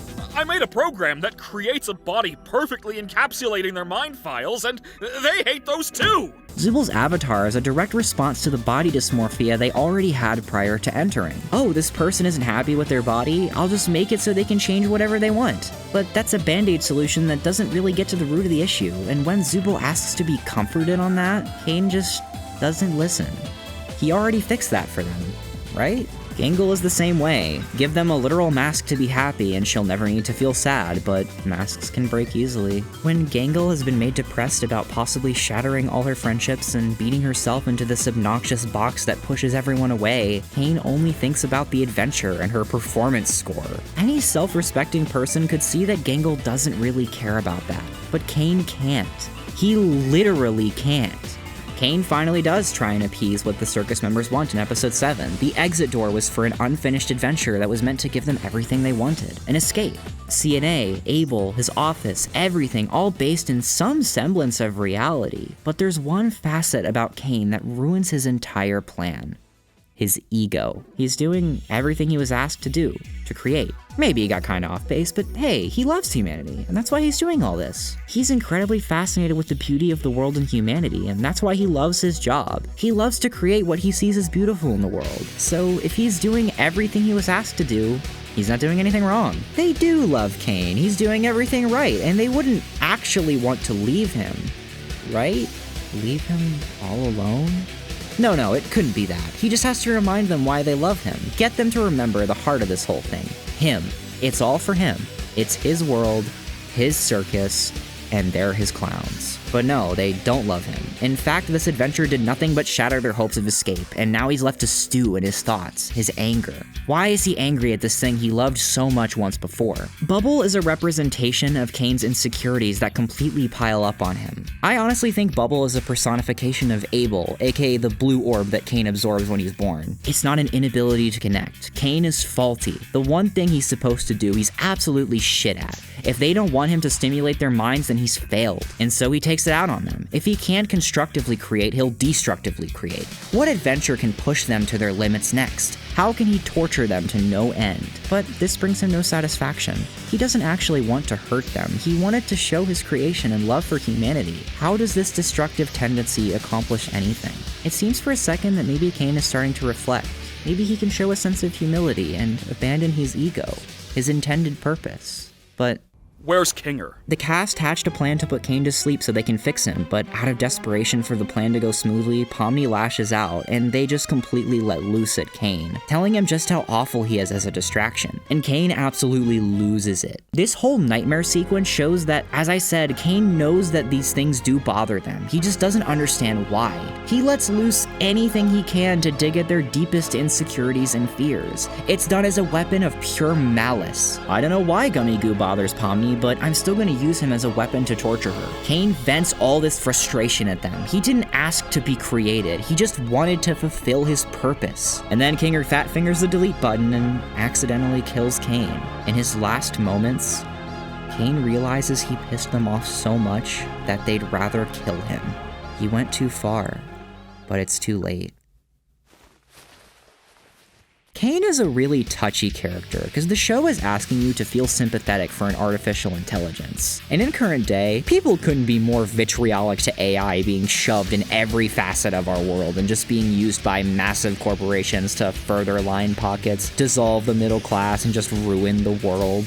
And rightfully so, the AI tech boom is a fucking nightmare. But this is a work of fiction at the end of the day, and I can see what Goose was going for here.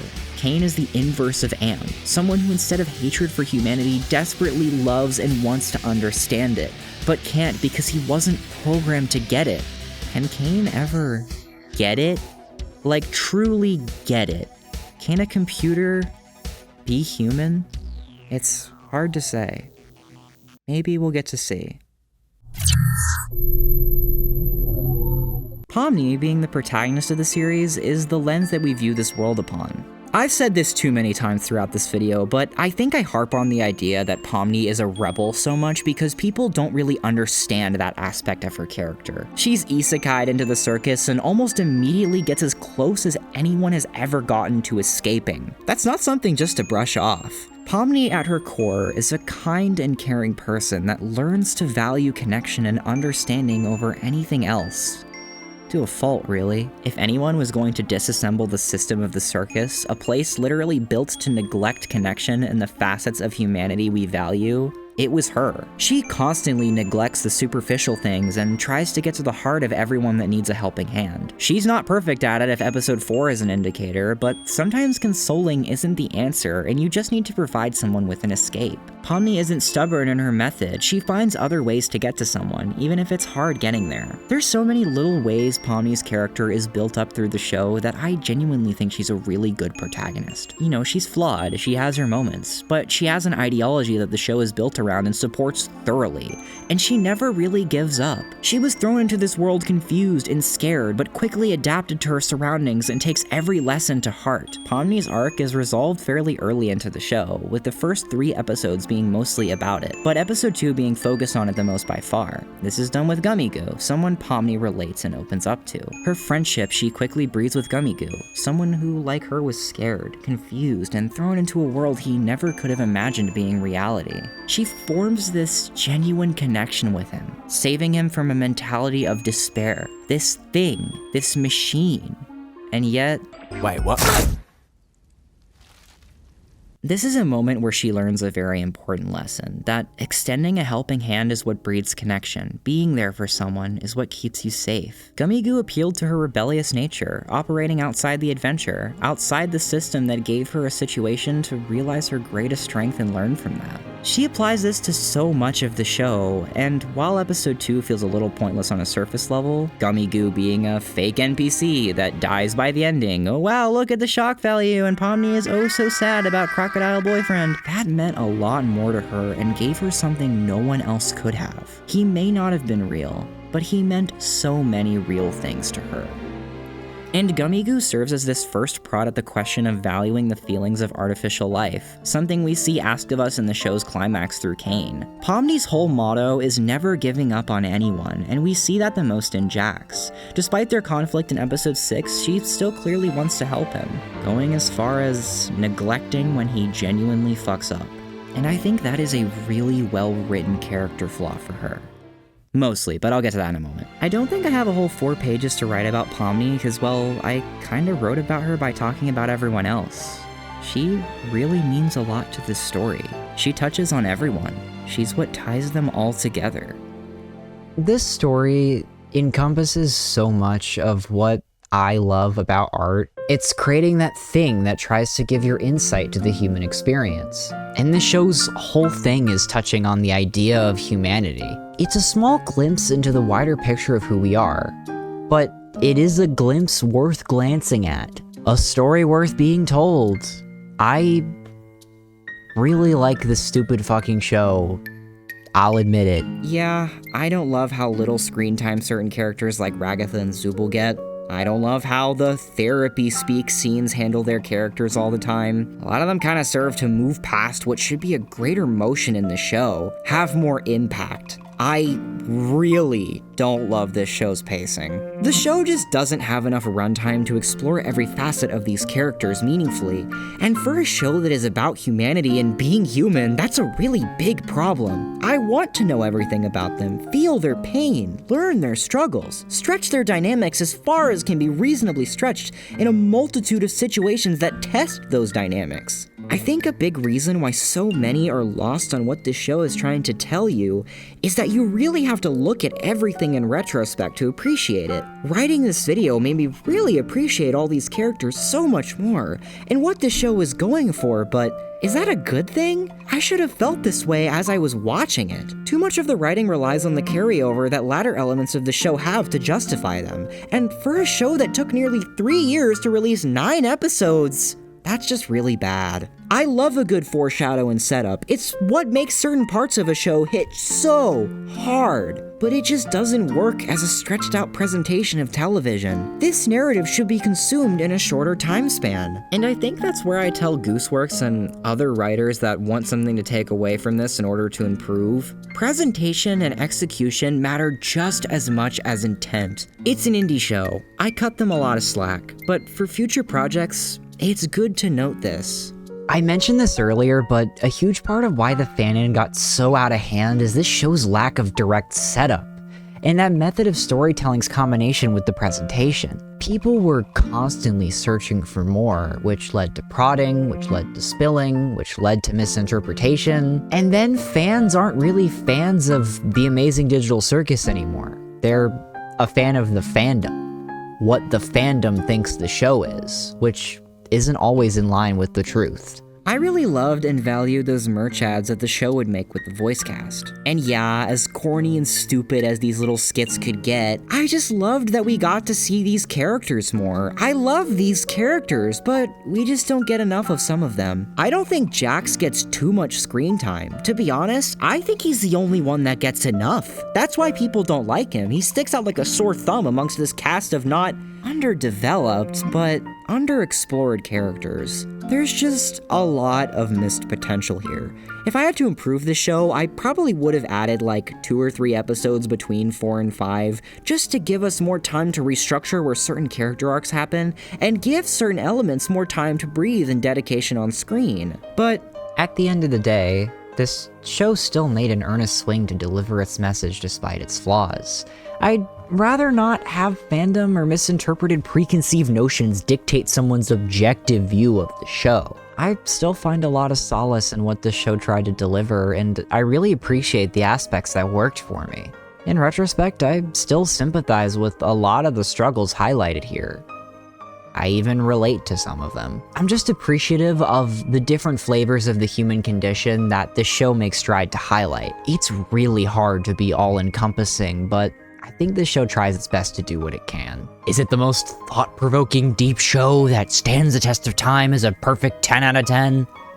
No, it's not. It has a lot of flaws, if I haven't made that obvious. But I don't really think it was trying to be that. Sometimes luck just gets bestowed upon something, even if it didn't really ask for it. Maybe it really doesn't deserve the attention it got compared to the quality of the art. Gooseworks certainly doesn't seem to want this level of attention. Did she ask for this to be the single biggest cartoon in recent memory? Did she say it was intended to live up to that expectation? Deserve that seal of approval? The nervousness that, despite never asking for the impossibly large amount of pressure to please, you'll try your best to live up to it? Does any piece of art really deserve that scrutiny?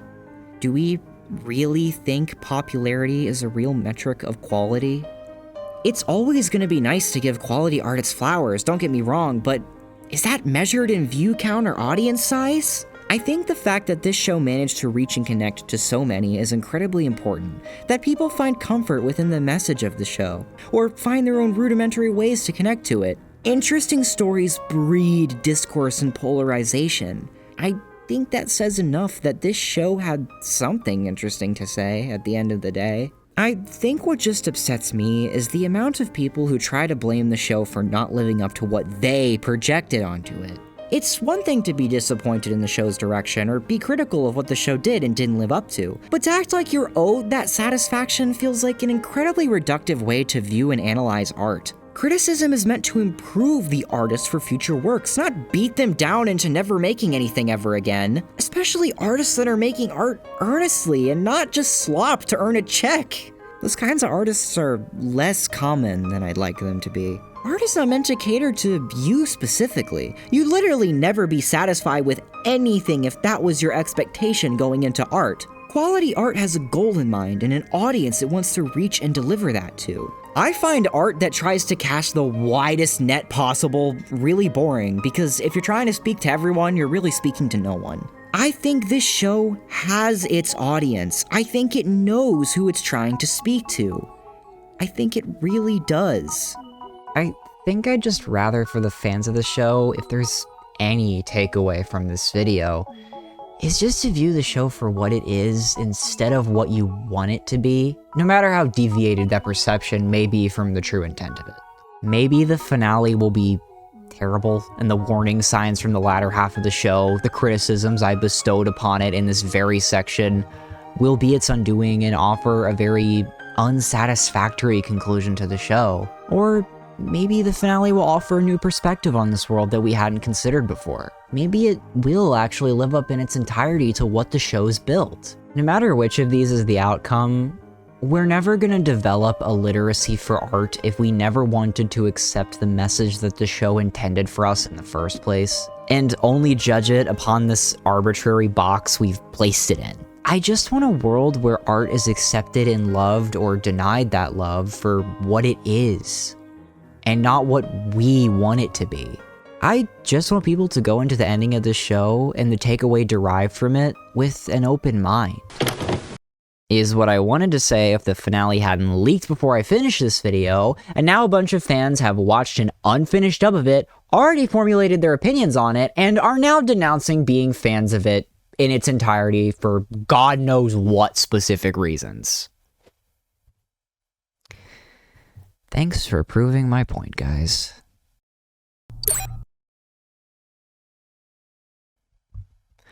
To make it abundantly clear, I'm far from against the idea of building community surrounding the shared passion of art or a piece of art. I've operated in fandom spaces a lot myself. It's how I've formed a lot of my friendships online, to tell you the truth. Shared passion for a piece of art is a really good conversation starter. I wouldn't be making this video if I wasn't well versed in the digital circus fandom spaces to an extent. I'd still consider myself an orbiter of most fandoms due to my distinct lack of dedication to one. I'm what the kids call multi-fandom, or just liking more than one thing. Do we really need a term for that? I feel like that's normal. And I love seeing the shared passion people have for a piece. But there's passion, and then there's obsession. I love entertainment. There's a reason I want to be an entertainer, to give someone something to come home to and just relax. An escape to something comforting, or provoking a question to something they may not have considered before. Getting them in touch with their feelings. That's a lot of what art is about. Sharing that vision of your insight to the human experience. But I think you'll see in a lot of fandom spaces, this obsession quickly takes over and creates incredibly bad faith and hostile conversations over art. People were so utterly infuriated that it didn't live up to their expectations when the obsession with the piece fueled that unhealthy expectation to begin with. When it gets to the point of harassing a creator over just sharing their intent, that's where I put my fucking foot down. You're no better than a baby whining about not getting the toy they wanted. And to be clear, this is not everyone. Some people have genuine valid criticism about this show, but I wonder if fandom culture might have roots in this unhealthy obsession we're seeing. A lot of people tend to use entertainment to fill a void in their lives, and it's usually younger teens and kids that are scared and don't have anything else to turn to. While I don't think we need to bully children out of liking something, I think that idea needs to be kept in mind when thinking about fandom culture. The people that devote their entire life towards community about entertainment. So many just want to be a part of a community, and art is a really great jumpstart into community. But it shouldn't be used as a crutch for socialization. We need to know that, like anything, too much of a good thing is not a good thing, and that fandoms don't make the art that they surround. And catering to that thought only further fuels the obsession. I love the support for the arts, but art isn't the only meaning to life. There's so much out there about the world that gives it meaning. You can't replace the human experience with those that are simply trying to share their piece of it. Doing so only projects your own thoughts and feelings onto the art and onto those making it. And that's not good for anyone. I want to live in a world where art is consumed ethically and artists don't have to be scared shitless to share what they're passionate about just because of their obsessive fans online. Artists shouldn't be scared of their fans. Right? This is where I talk about Gooseworks and the voice actor's relationship with the fandom. Now, it's not required to be a public figure to be an artist, but in the age of the internet, connection is everything, and people love to connect. Even prior to the internet, parasocialism has been a problem in the arts and entertainment. Paparazzi, celebrity drama, obsessed fans are nothing new, but it has only gotten infinitely worse in the era of the internet, where especially children who are looking for role models and guidance in the world will sometimes turn to fictional characters to fill that void.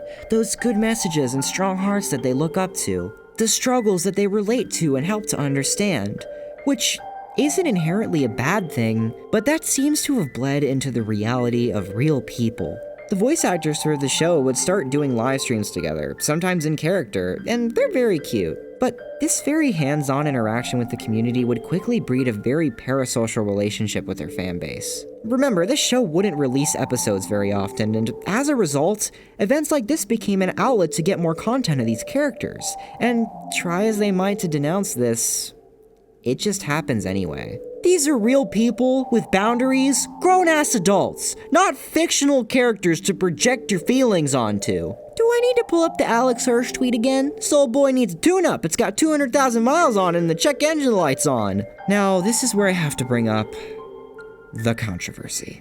So, a couple months ago, people dug up an old livestream clip where on stream, Ashley Nichols, the voice of Zooble, Michael Kovac, the voice of Jax, and in the live chat, Gooseworks, were laughing at a joke about a vocal slip-up that sounded like the N-word, and would repeat this joke multiple times throughout the stream. At a certain point, it stopped being about a slip-up, and was just an outlet to make jokes with or about the N-word. And frankly,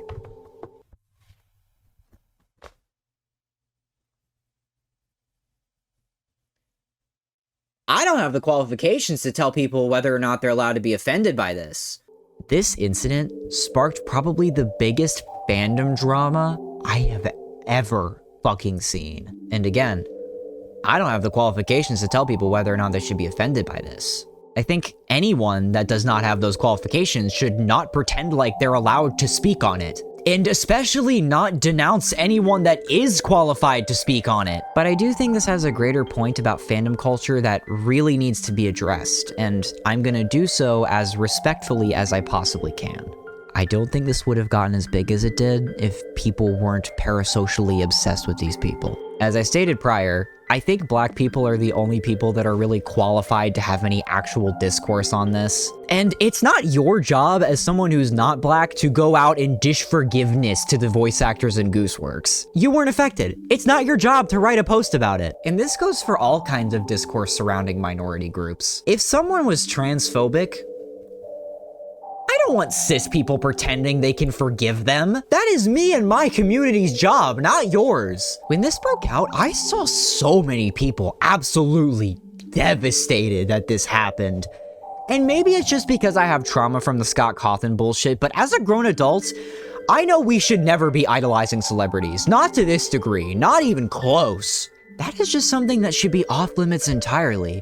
You don't know these people. They do not know you. You are not their friend. It is absolutely okay to be inspired by and appreciate someone's work and their art, but that needs to be disconnected from their character and them as a human, because you don't know them. And I say this because why would anyone be unhealthily obsessed with these people if they weren't unhealthily obsessed with their work and their art? There's correlation to this shit. This discourse got so unreasonable so quickly. Either it ended up with people violently speaking over the marginalized voices that had a say in this in the first place, or people would baby these grown-ass fucking adults that absolutely should have taken accountability for their actions. It quickly became an even bigger fucking mess when Gooseworks, at her own fault mind you, never really released a statement regarding this, and I do feel this was fairly disrespectful to the situation at hand, but it gets to a point.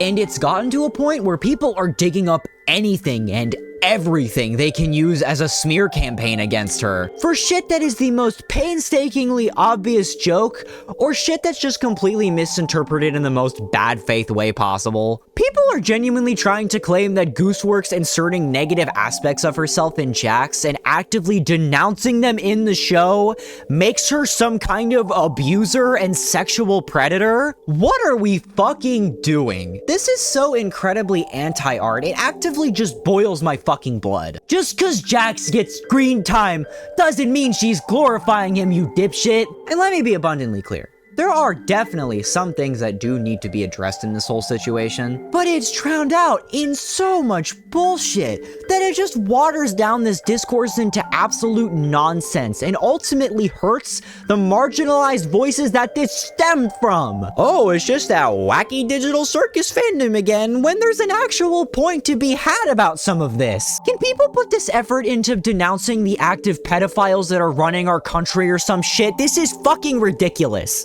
It just screams as stupid, petty bullshit about the show. And maybe it's just me, but it's really fucking easy to tell when it is and when it isn't. You don't care about the marginalized voices affected, you're just using this to vent your frustrations and punch down. Cause you're mad about Jax from Digital Circus or the show didn't end the way you wanted it to. Wake up! This is the real world! These are real people! It's unavoidable now. This fandom is a fucking cesspit. And I really just hope and pray that this serves as a lesson. As much as I love the good parts of this fandom, we gotta fucking cut this shit with the bad. This shit needs to fucking end. You're only encouraging bad actors to act worse. And then nobody wins, nobody changes for the better, and marginalized groups still get spoken over. Fuck, man. Also, Plain Rock is a fucking chud.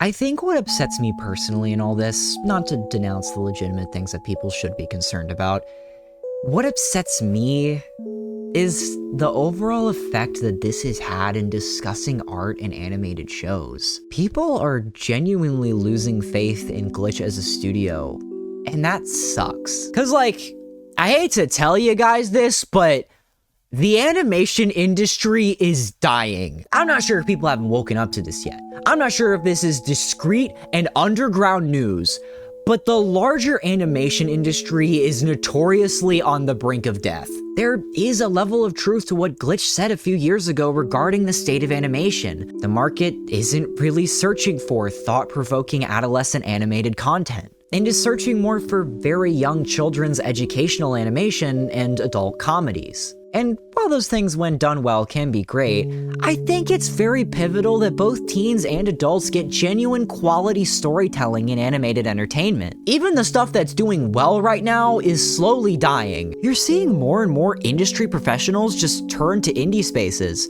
This is a warning sign! The ship is going down! We've been seeing the mainstream entertainment industry slowly rot as it pivots to the safest and most widely accessible market possible. And while it's far from perfect, it's nice to see Glitch breed some genuinely inventive new IP. It has a distinct market it tries to appeal to, yes, but this studio is still in its infancy. And the strides it's attempting to make, flawed, are still incredibly inspiring to me. I think what's beautiful about seeing this renaissance in the amount of eyes on independent animation is artists taking the mainstream audience back from the mainstream, from the corrupt corporations in that line of work. And all of this is possible with the wide accessibility of the internet. Believe me, Glitch is far from the perfect studio with sunshines and rainbows. There's a lot of mistakes they've made along the way. There's mistakes they're still actively making. Mishandling the theater release of the last episode, something I remember from day one, saying people should be allowed to be upset about, because it was a huge gamble. It had many downsides and risks, and chances are, a lot of people weren't gonna get to witness the finale with a fresh pair of eyes like intended. guess who was right? There are also a ton of Glassdoor interviews for Glitch that have come out recently that do not paint the prettiest picture for the studio and its structure.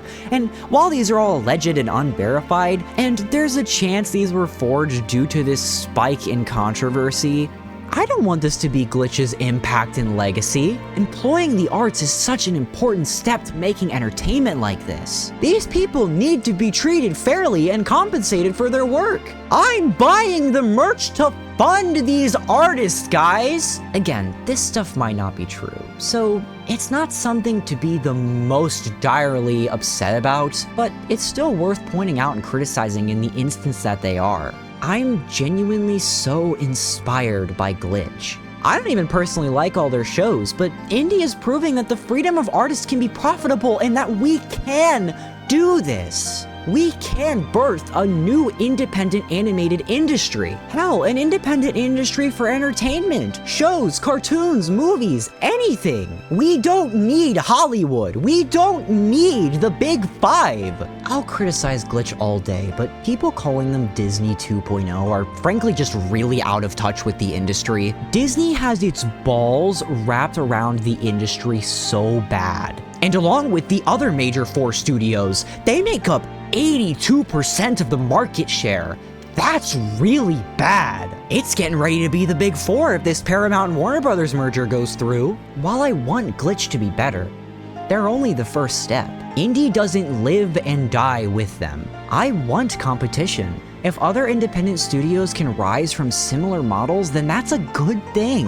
While yes, I absolutely do support Glitch in their ideal, earnest efforts to make indie animated works, and you should go check out their shows if they work for you. But there's so many independent works out there, just waiting to be seen, waiting for recognition, waiting to be greenlit. There's such a beautiful opportunity here to see a rise in independent art, larger productions that can feed people, aspire creation, and break free of corporate meddling. I'm gonna look for and put as many pilots as I possibly can find here on screen while I'm talking. Right now, just go out there, pause once while I'm talking, and if any of these interest you even just a little, just going to click on it makes an impact. Us, as a whole, united, can birth such a beautiful new world of entertainment, and you might find something you genuinely love. I don't want this to end with Digital Circus. Don't let this be the end. Don't let these words fall on deaf ears. There's such an opportunity here.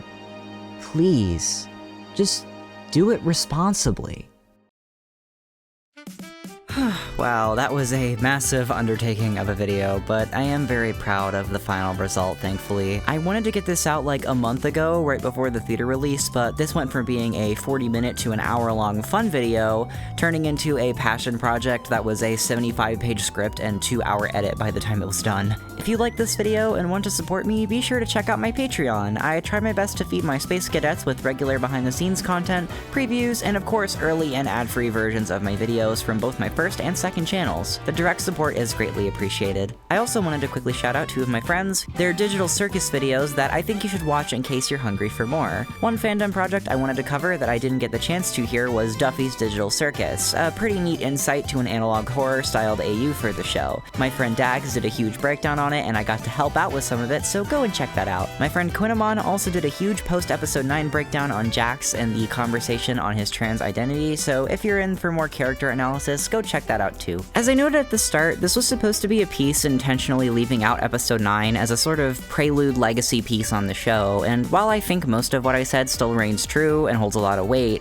I'm sure there's still some things to be said about episode 9 that adds to this conversation. I might do a half-hour-long epilogue piece to this video that talks about episode 9, but we'll see. I guess let me know in the comments if you want to see that. But anyways, thank you guys for watching and indulging in my ramblings about funny circus show. Stay creative, stay spacey, and I'll see you guys next time. Hopefully it won't take as long, though.